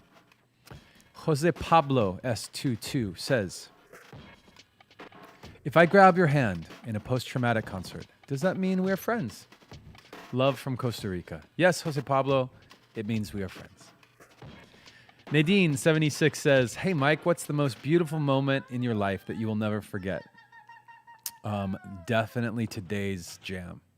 That's for sure a moment that will be irreversibly carved into my mind from now until forever. Selly LP says, hey Meek, what's the criteria for the band to add an outro or an intro to the songs on the set list? Tell us a story behind the epic Waiting for the End outro. Waiting for the End outro, epic. You know, the criteria was just like, it felt like a good idea. Like it sounded it would usually be me making them. And it would usually, the decision to do them would be me or Brad most of the time. Like different eras had different set list, like projects. So like around Minutes to Midnight, we and 1,000 Suns, we realized that we could like really do more with the interludes and the way we transition and stuff because we had more songs. And then after that, it was like, oh, now we've got a lot of songs. We've got too many songs to put in the set. And so now how do we do that? And then we started mashing them up, shortening them, blending them into each other. And we did that on Living Things a lot because it was more the aesthetic of the record too. Almost like a DJ set of Linkin Park stuff, but like more live band. And then we backed off that a little bit because we felt like we were shortening too many songs. Or we had done it for a while and then we were ready for a break from it. So it was just back and forth. It's a good question though. Sure Rock says, Claudia here. Who is your favorite musician you like to work with? Sorry I can't watch every time because I need to learn for university. Oh, thanks, Claudia. Somebody, if SCHUWERACK, if she's not here, if Claudia's not in the chat, then please let her know that that's okay. And my favorite musician that I'd love to work with, I don't know.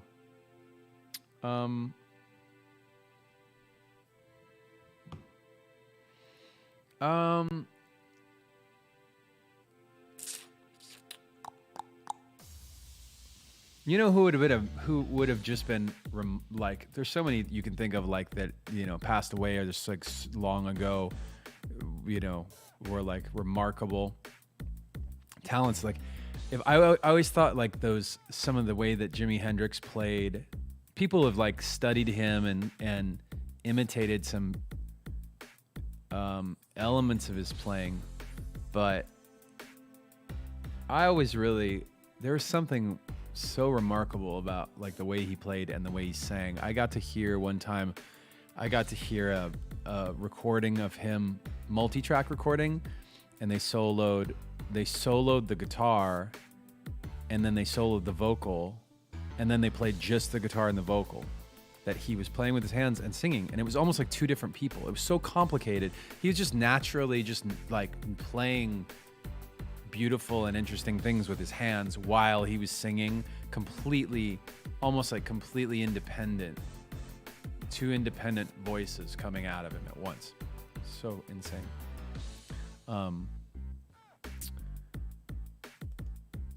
Aiden Fox says, hi, Mike, I'm Sajida. My brother Adib, and I are big fans. What's your favorite dad joke? Oh, God. I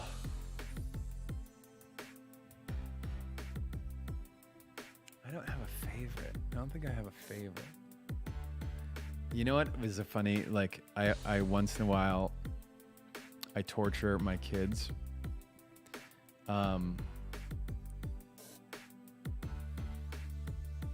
With this account that's dad jokes. Dad says jokes on Instagram. Let me see if I can find a good one here for you.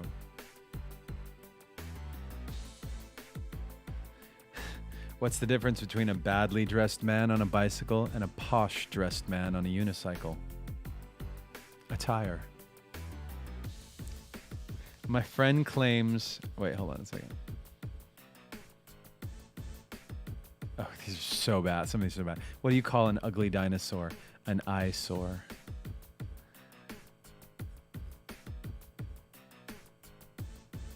I bought my friend an elephant for her room, and she said, thanks. I said, don't mention it.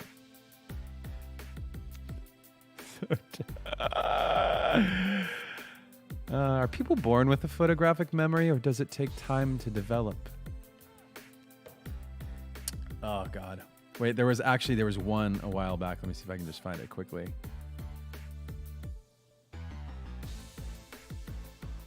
Yeah.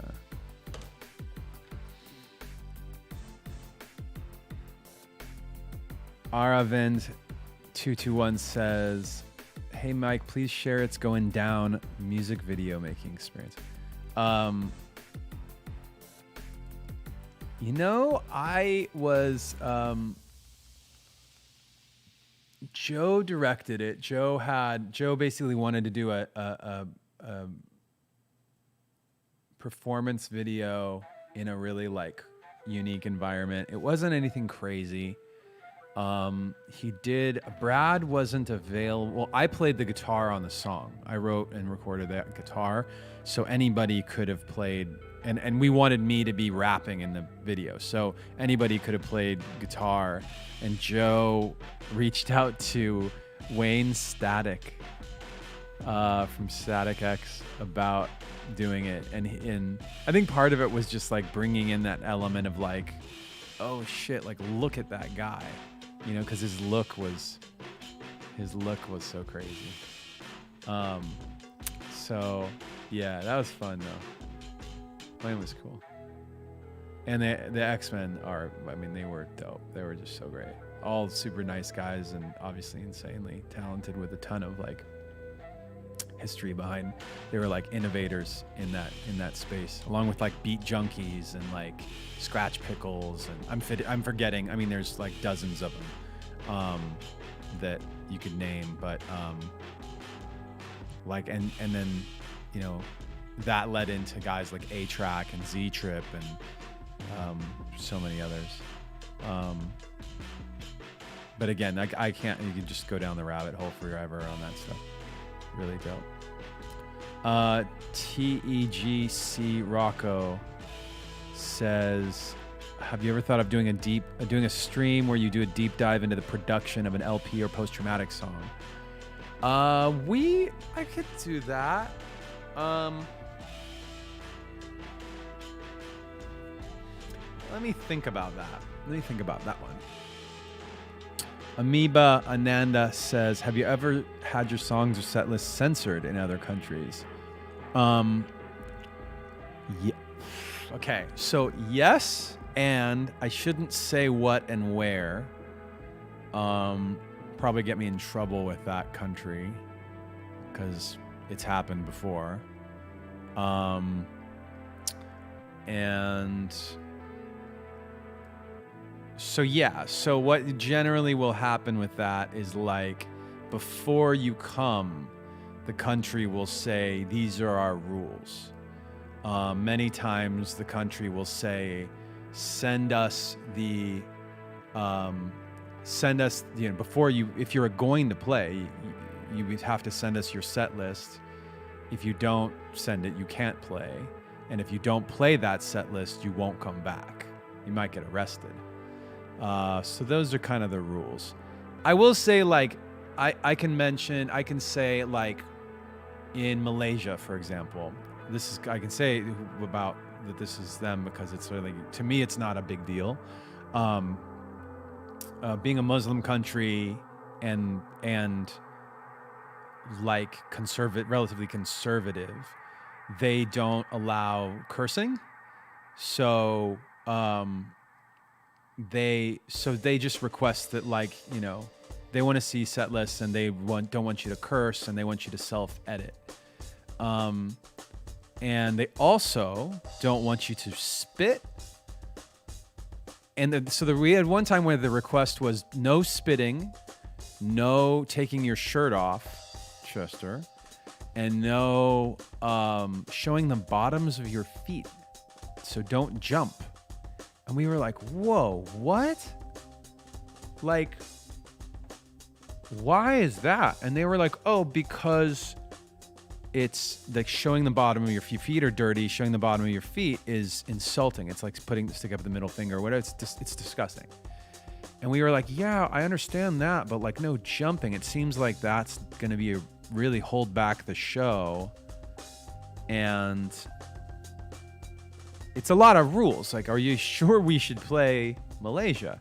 And it turned, I was so glad that we kind of pushed back and said, this sounds weird. Like, you want us to come play, but then you don't want us to play to just be ourselves and play our show. So figure that out for me. And it turned out that the reason they were pushing these extra rules or pushing their rules extra hard was because there was going to be royalty in the crowd. Some of their, like, royalty and like, political people and figures and stuff. So we went, oh, like, well, where are they sitting? Don't put them down there. Will it help if we put them up on our eye level or higher next to us so that they're not going to see the bottoms of our feet and whatever. And we won't curse and Chester won't take his shirt off. That's like not a big deal. And they were like, oh, then they came back like, yeah, no problem. Then, like, you can jump all you want. They didn't want a photo being taken of us, like, kicking our feet up in the face of, like, these people. Like, that would be a bad look for them and for us. And I was like, oh, okay. So, like, all of a sudden, you just have to, like, realize there's, like, a cultural, like, barrier. There's a cultural thing to get over. And then once you solve that, it's like, it wasn't a big deal. They came to the show. They loved the show. Apparently, we didn't, like, hang out with them or anything, but they came to the show and stayed. And we didn't insult them. They didn't get mad and insult us and kick us out of the country or whatever. It was all good.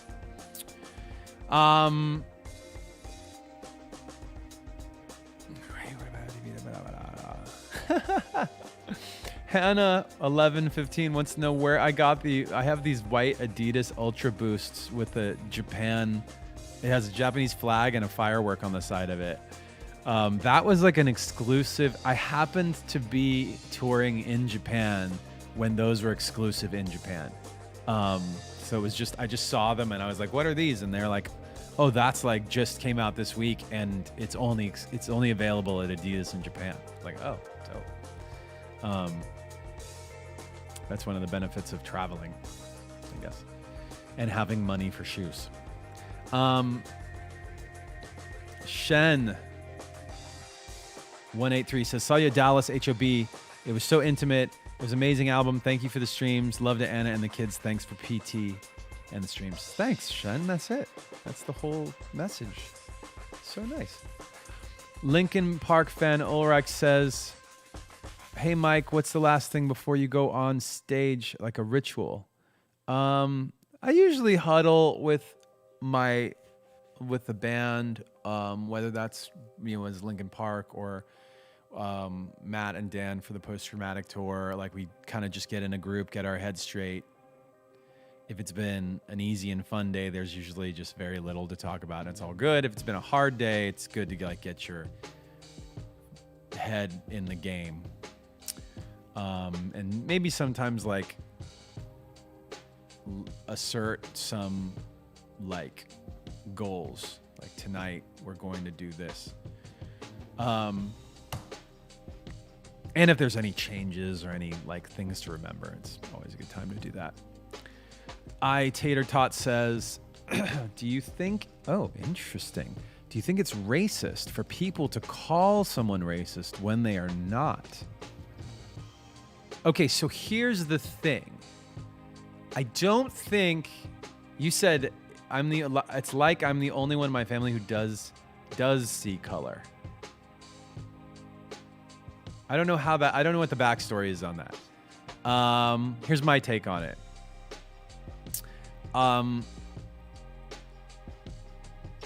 I think that anyone who says I don't see color is actually, I think that's a euphemism. I think that's just something that someone will say because that's not true. It's impossible to ignore the implications of somebody's background in your life. Like, if you really think about it, for every one of you, there's something, you've had some experience with somebody of some group that you went, that was a bad experience. And even if you say, I know not all people of that group are like that person.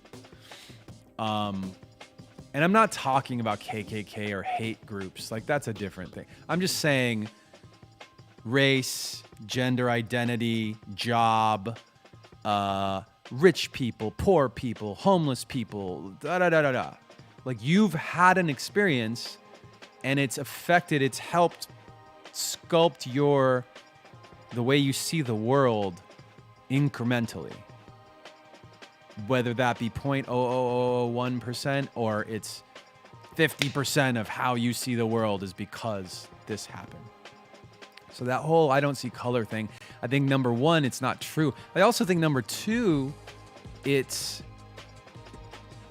can often be like short-sighted in the sense of like you want to see color.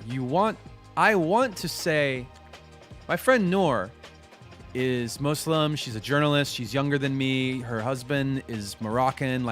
And culturally, they have so many things that I'm not familiar with. I didn't grow up with.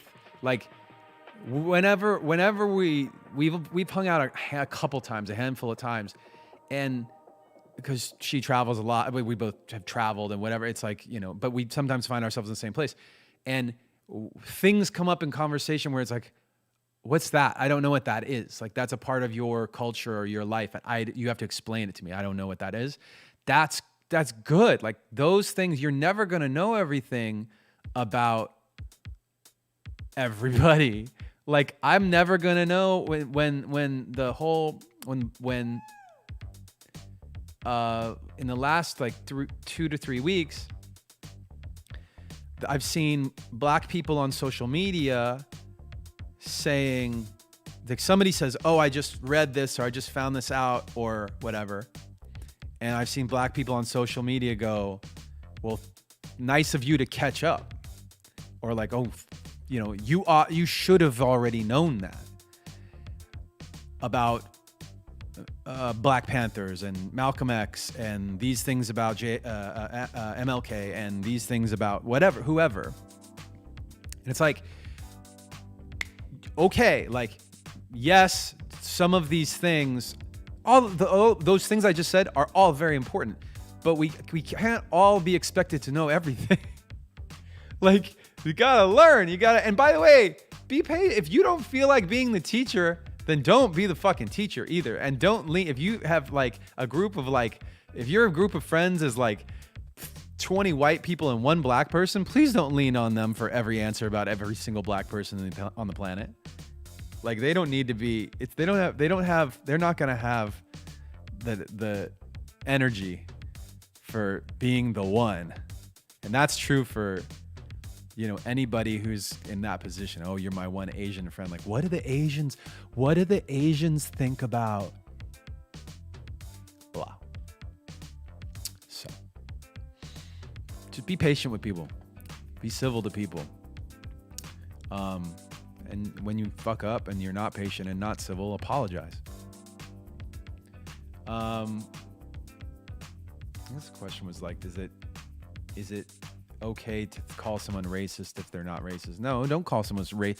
Don't call someone racist. Here's the final part of it. Don't call someone racist if they're not racist. If someone calls you racist and you don't think you're racist, take a deeper look. They're calling you racist for a reason. And you can, at the end of the day, you can say, I don't agree with them or they are wrong. But if they're saying it for a reason. KJ Silent says, what's your favorite instrument you own? Instrument. I don't know if keyboards count. I love my Nord. I love my baby grand piano. Anna got me this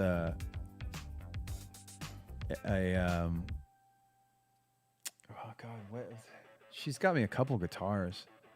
That baritone Telecaster is pretty great. Have only had that for a short while, but I love it.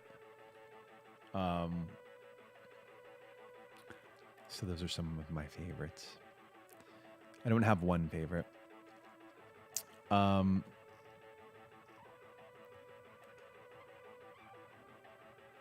Florina84 says, hi, Mike. How are you? Thank you for everything. Do you think you'll continue with the streams after quarantine is over? I think so. I mean, we're already starting to come out of quarantine a little bit in LA. They're loosening up the restrictions and everything and allowing, I don't remember what all the latest things they're allowing are.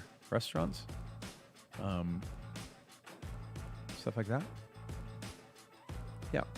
I'll keep it going as long as you guys, today you were being backseat drivers for good reason, but I need to be able to drive the bus too.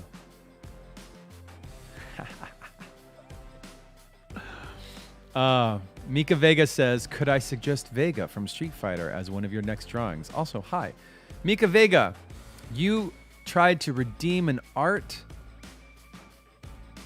request as a question. So the answer is, you can suggest that, but you can't suggest that. Embrace the World of Gray says, seeing you in Chicago House of Blues November 2018 was amazing. Happy birthday, Post-Traumatic, June 15th. Can you tell us some meaning behind the song, what the words meant? Oh God, what the words meant. I literally have to look this up. Do you have the Genius app in my phone? I do.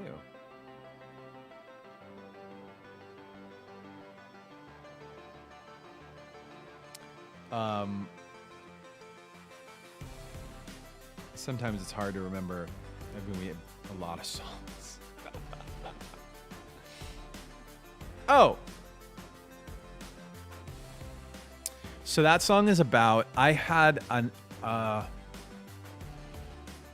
don't know if I've said who this artist is, but, so I won't, but I had a talk, there was an album I liked a lot, loved almost every song, pretty much every song, almost every song on it.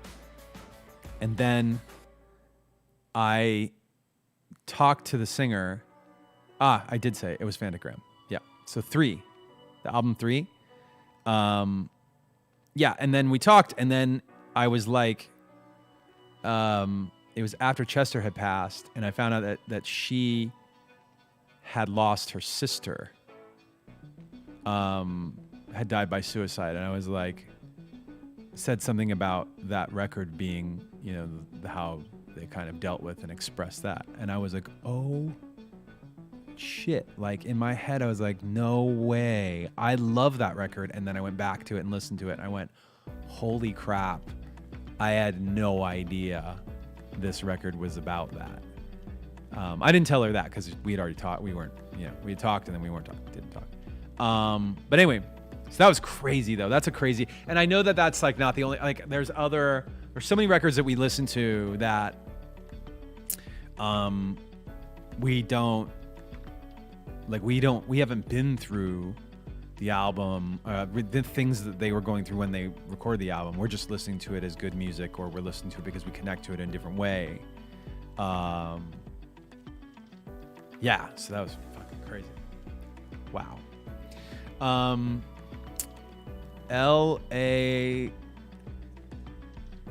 LACERCE says, "Hey Mike, I redeemed a raid a few days ago. Did you receive that request? I'm asking if I lost my bucks. Let me see about that. Did we ever?"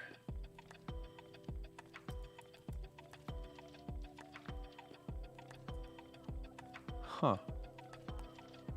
I don't see. Okay.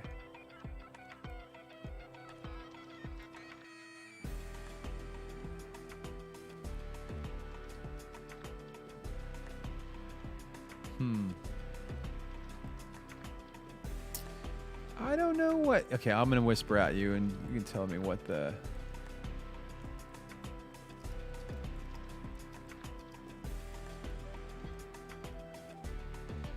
I don't know. Yeah, I don't know.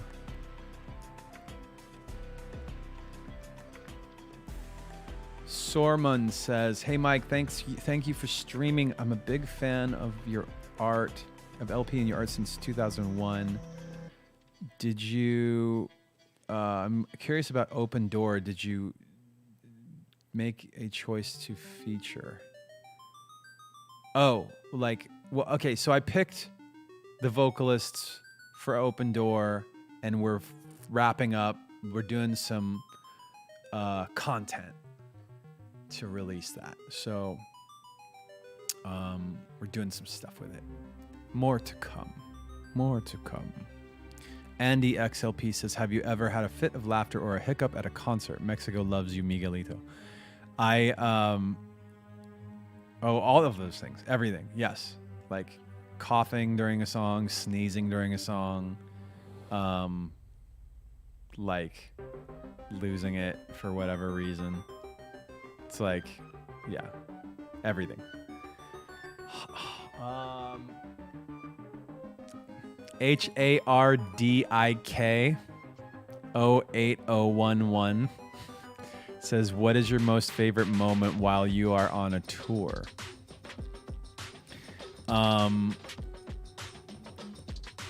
Most favorite moment? I don't know. Probably like usually on tours, like I like sightseeing. I like going around and like doing stuff.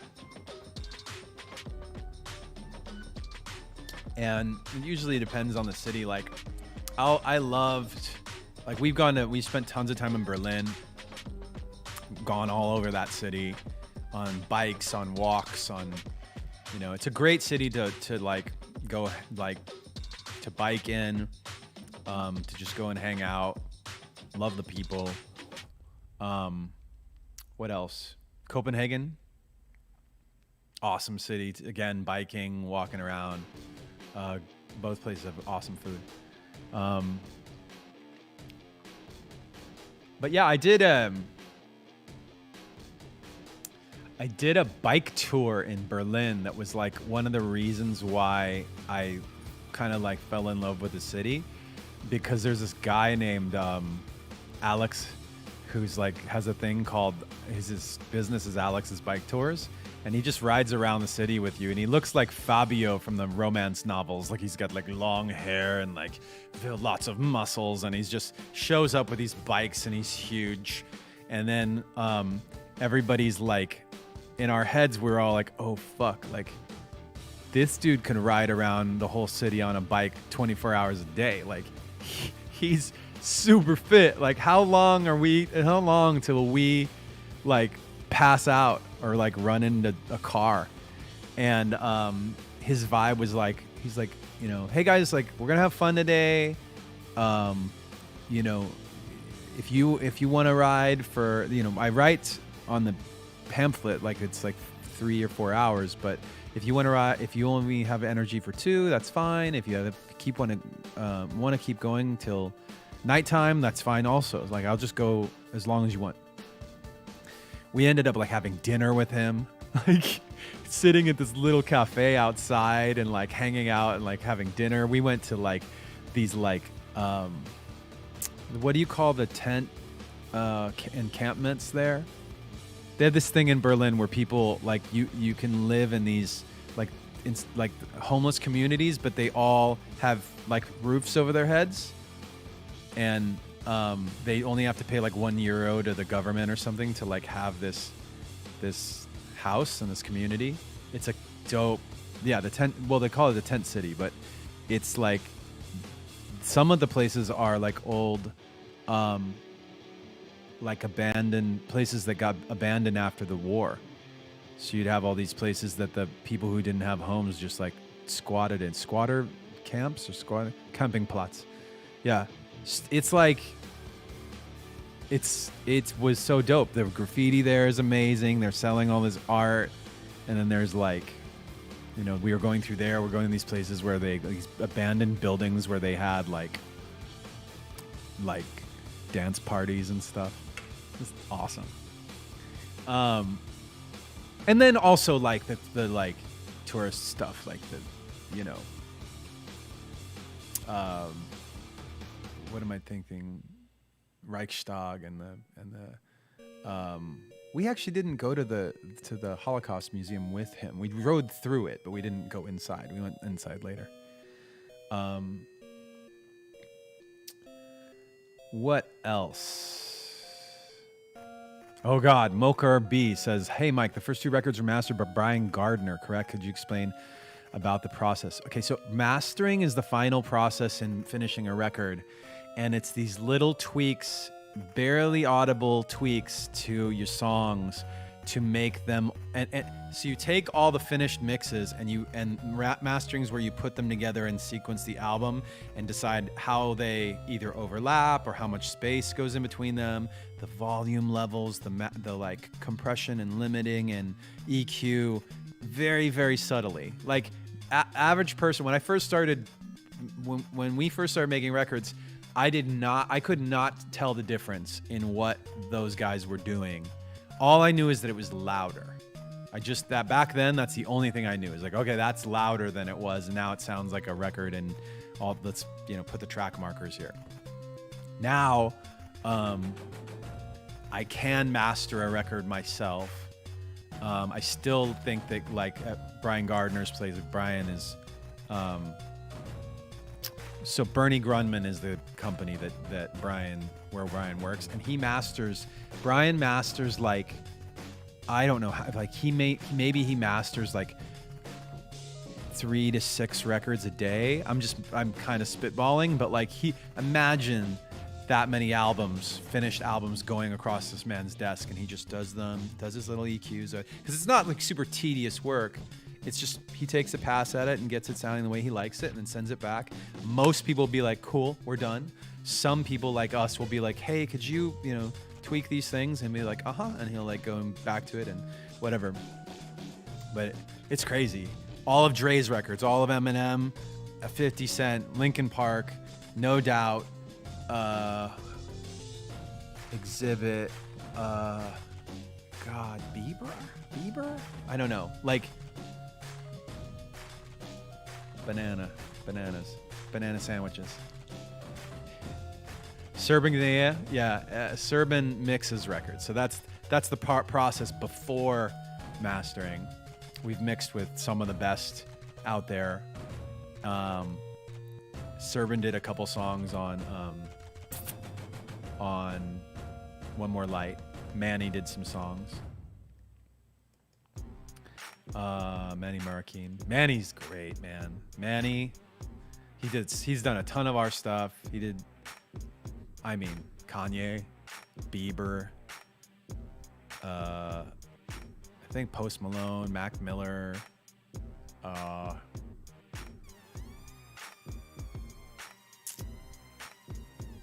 what were the things that he had done where when we first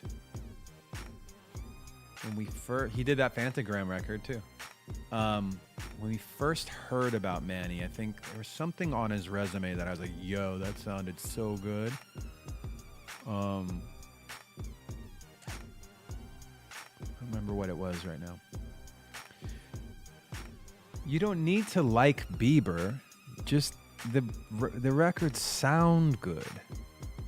You don't have to like what he's saying or how they, whatever. They're very like expertly crafted. Because I think I don't think you're responding to the mix. I think that whatever it is that you were just responding to is not the EQ compression and effects on the sounds, which is what Manny does that. He makes them sound good. Let's see.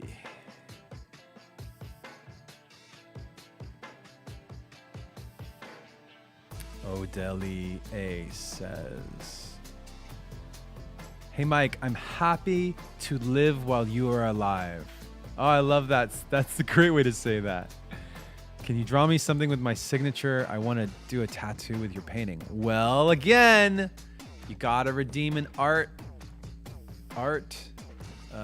redemption, an art style for one of the art days.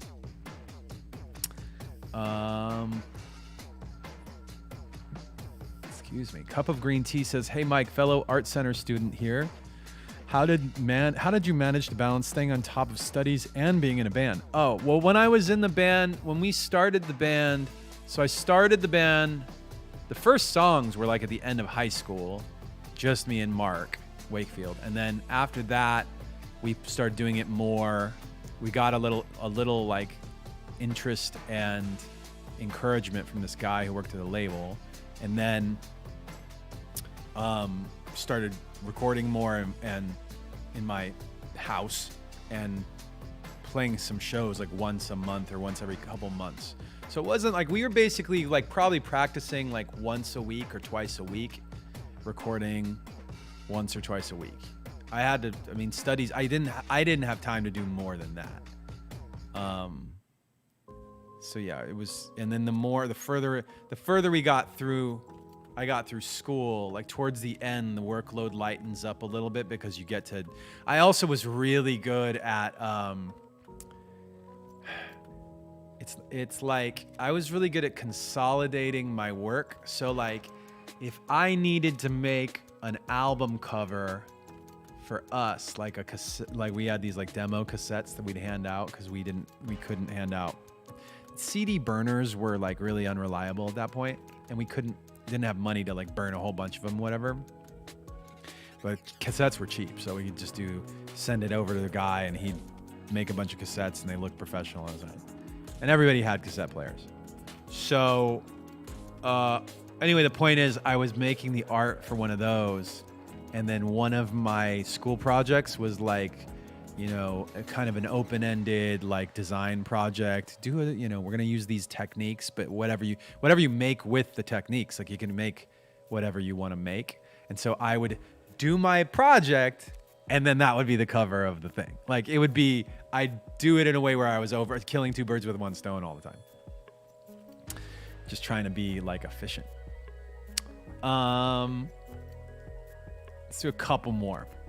Chris Pittbaker says, after the success of Hybrid Theory, how did younger Mike deal with being, sorry, the chat moved.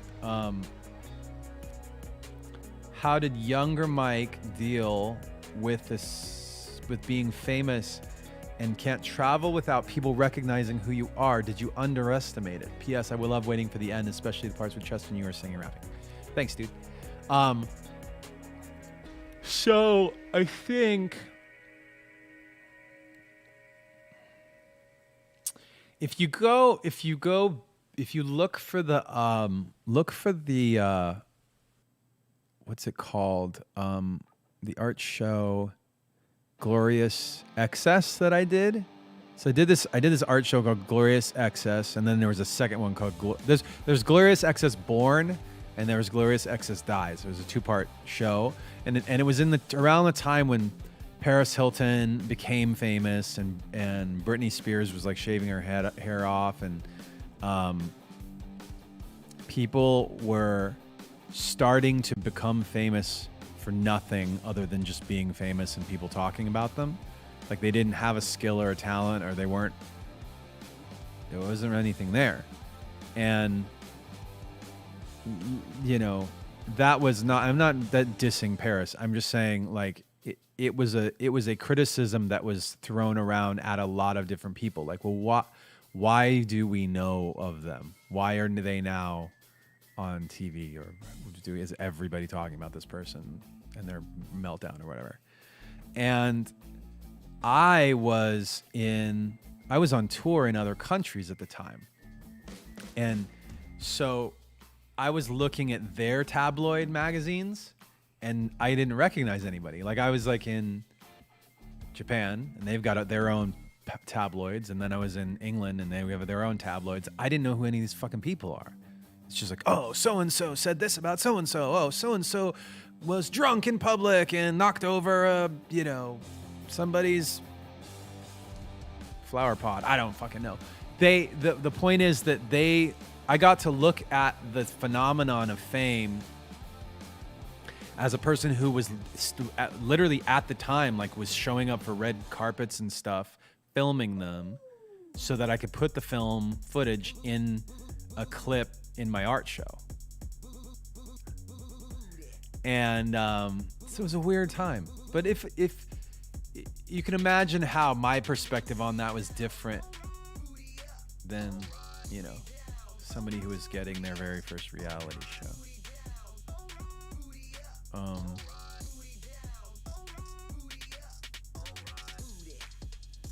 Booty.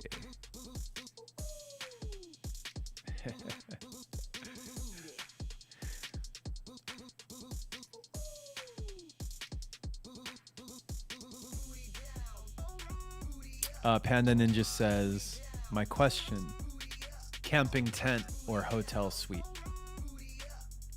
I haven't been in a camping tent in a long time, to be honest.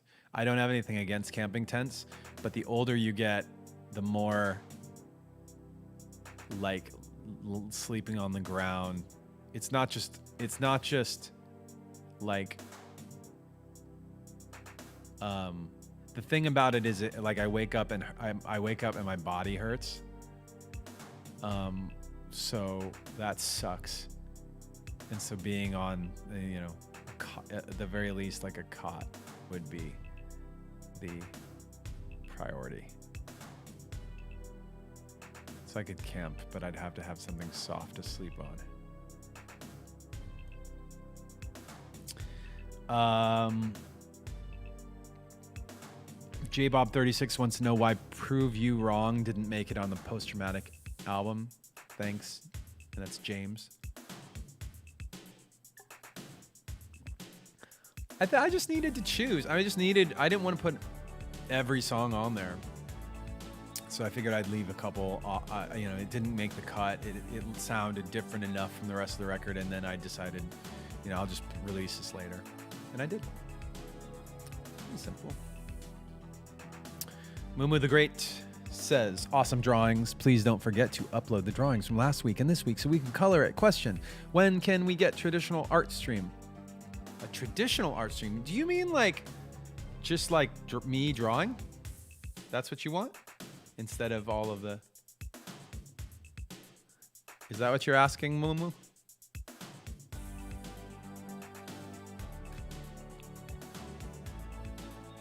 If that's the question, I can't see the answers. You guys are... Oh, paper? On paper? Pen and paper? How? What? Mumu? Painting with paint? No, mama. No. Painting with paint we can't do. It's too difficult on a stream for me. Too messy.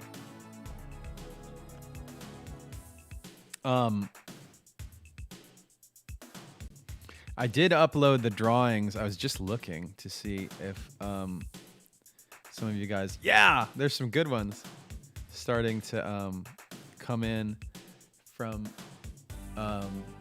The drawing from the other day.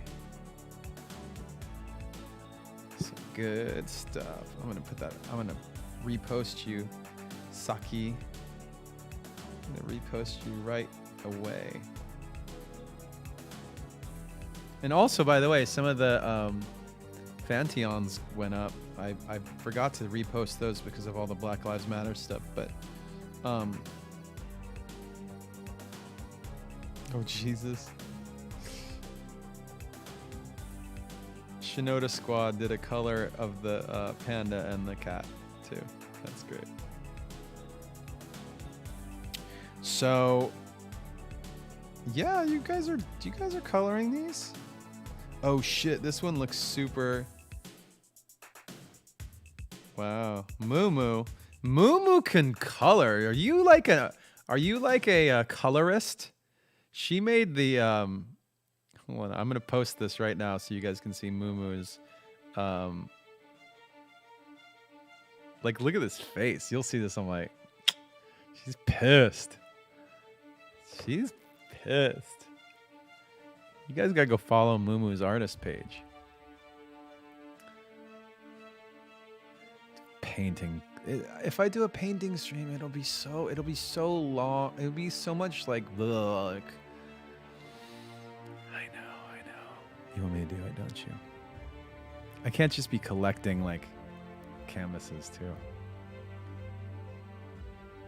Yeah, you're right though. It would be fun. Maybe at some point. I'm inspired by Moo's good coloring job. Harlan Ray says, what's the harshest criticism you've faced so far as an artist? Harshest?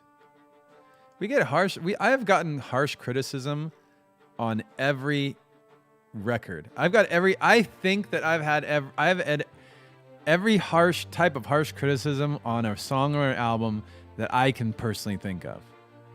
I can't think. That's it. It's like too loud, too quiet, too this, too that. I hate this. I hate you. You just made this to hurt my feelings. You did this because whatever the fuck. We've had, I don't care about this. That one sucks too. You sold out. You didn't try.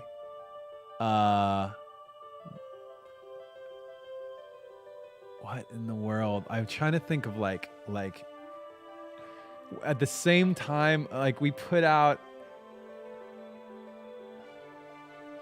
Think of how shitty it was to like make One More Light and go into that knowing what that would be like, and then everybody was just like the people that didn't like One More Light, it's like right now you think, oh yeah, they didn't like that, or it was a pop record, or blah blah blah. Go back if you ever want to really experience like if you ever want to imagine how, knowing that like, some of the tedious work that I put in on some of these things, like these are sketches. These are not songs. I'm doing sketches and then I'm tightening them up and then we're like making them presentable in a couple days. I will work on a song for 6 months. 2 months to 6 months.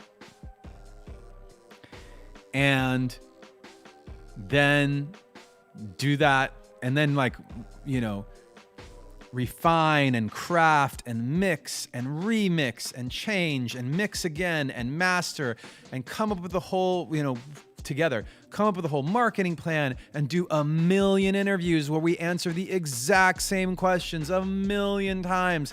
And then for somebody to come in and just be like, fuck you. Like, oh, like you don't have to like everything that we do, but chill out. Just to get all nasty about it. Ugh. That's always the worst. Some people are just trolls. Carrie Wonderland says, how do you feel knowing you inspired tons of people, especially youngsters, with your lyrics, music, and messages, and probably even saved lives by being you and supporting us? This is a setup. This is a setup. I feel like this is a snarky question that you're trying to get me to be, well, you know, let me tell you more about how great I am. It's very sweet. Just doing my best. Just doing my best in the world. SD1024 says, hey, Mike, would you ever try skydiving?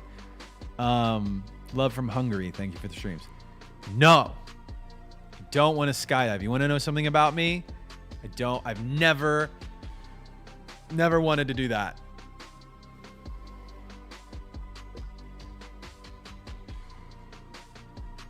Nope.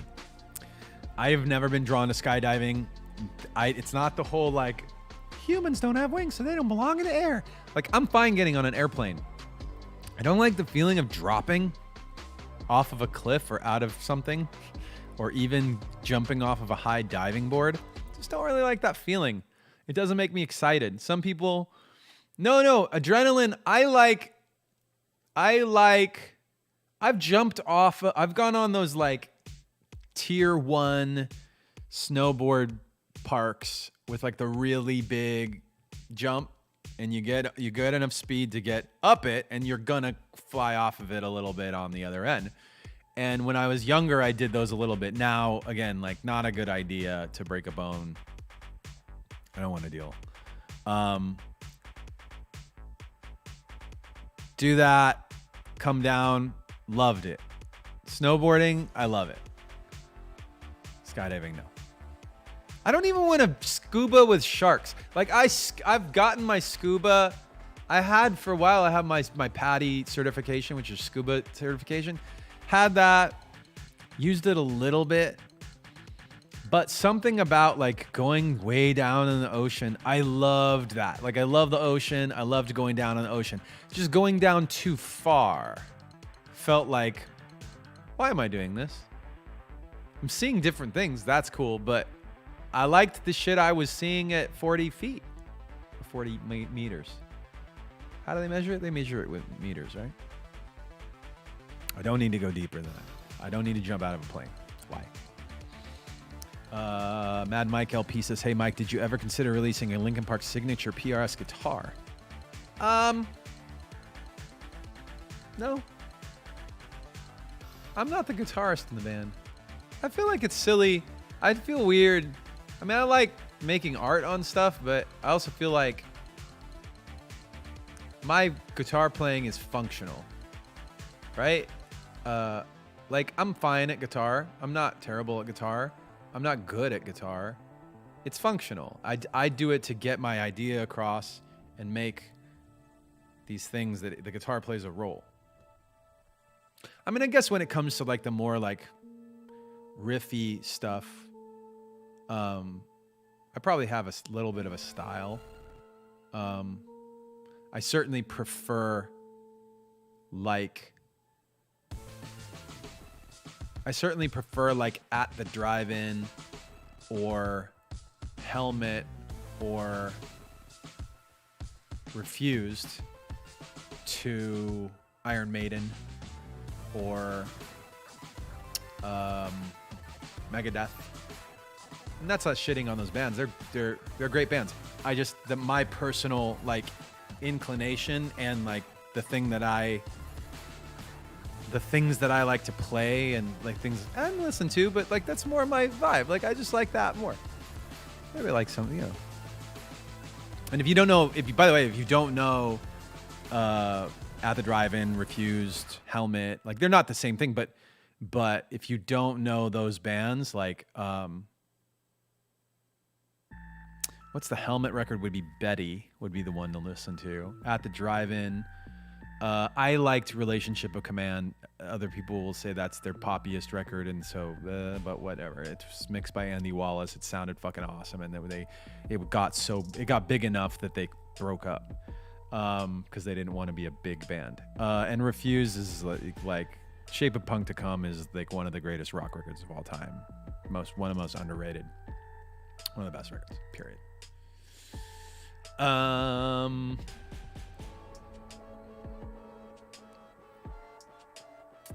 Last one. Mima 19 says, what part-time and full-time jobs did you do before entering the music industry? Last question, last answer. I didn't do any jobs. I did graphic design, so I did some art work with some artists and helped out on a couple things. I didn't. Brad worked in the office at a publishing company for a little while, and he also worked with a promoter that he basically like just interned, like helped out with this promoter that we were working with to make some money and like just get Brad was a bouncer for one night, so that promoter was promoting a show at the Whiskey or something, and he told Brad to do to watch the door. So Mike, the promoter, like he didn't tell. Brad will tell you he was a bouncer. I will tell you that Mike Giangreco was not an idiot. And so Mike was like, watch the door. You know what to do. Don't let idiots in. And he also told Brad, and by the way, also in college, Brad was way bigger. He was way buffer. He was working out every day. Yeah. You didn't know that. You didn't know that. He also was showering every 3 days. Fucking disgusting. And he lived with Dave. Yeah. Buff Delson. Buff Stinky Delson. Working out every day, showering every 2 to 3 days. I am not joking you. God bless that guy. It was great. He was he was super fit. Like, I don't know, like, he just didn't stop. He just stopped doing it. And yeah, so imagine that guy is the guy that Mike asked to watch the door. He wasn't just like, as skinny as he is now. Which, by the way, no body shaming. Don't body shame. Me too. Body shame Brad. Why? I bet I did body shame myself. Like, fine, whatever. The bodies are our bodies. Deal with it. Tomorrow is Freestyle Friday. Tomorrow is gonna do my own thing. So the bowl is not happening right now. I gotta run. Thank you guys so much for hanging out and making this craziness today.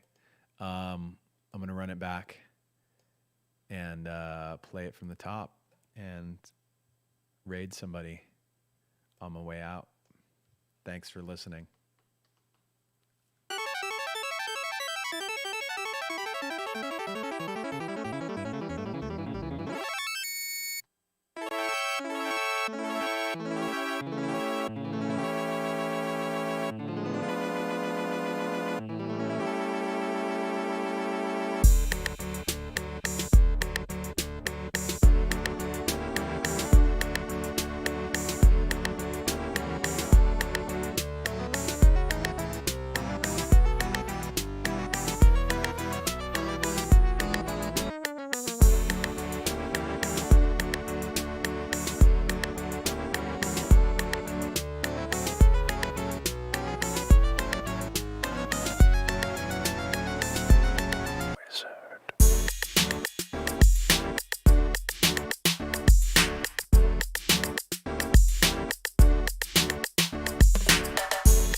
I have to admit to you guys, upon second listen, that was fun and remarkable.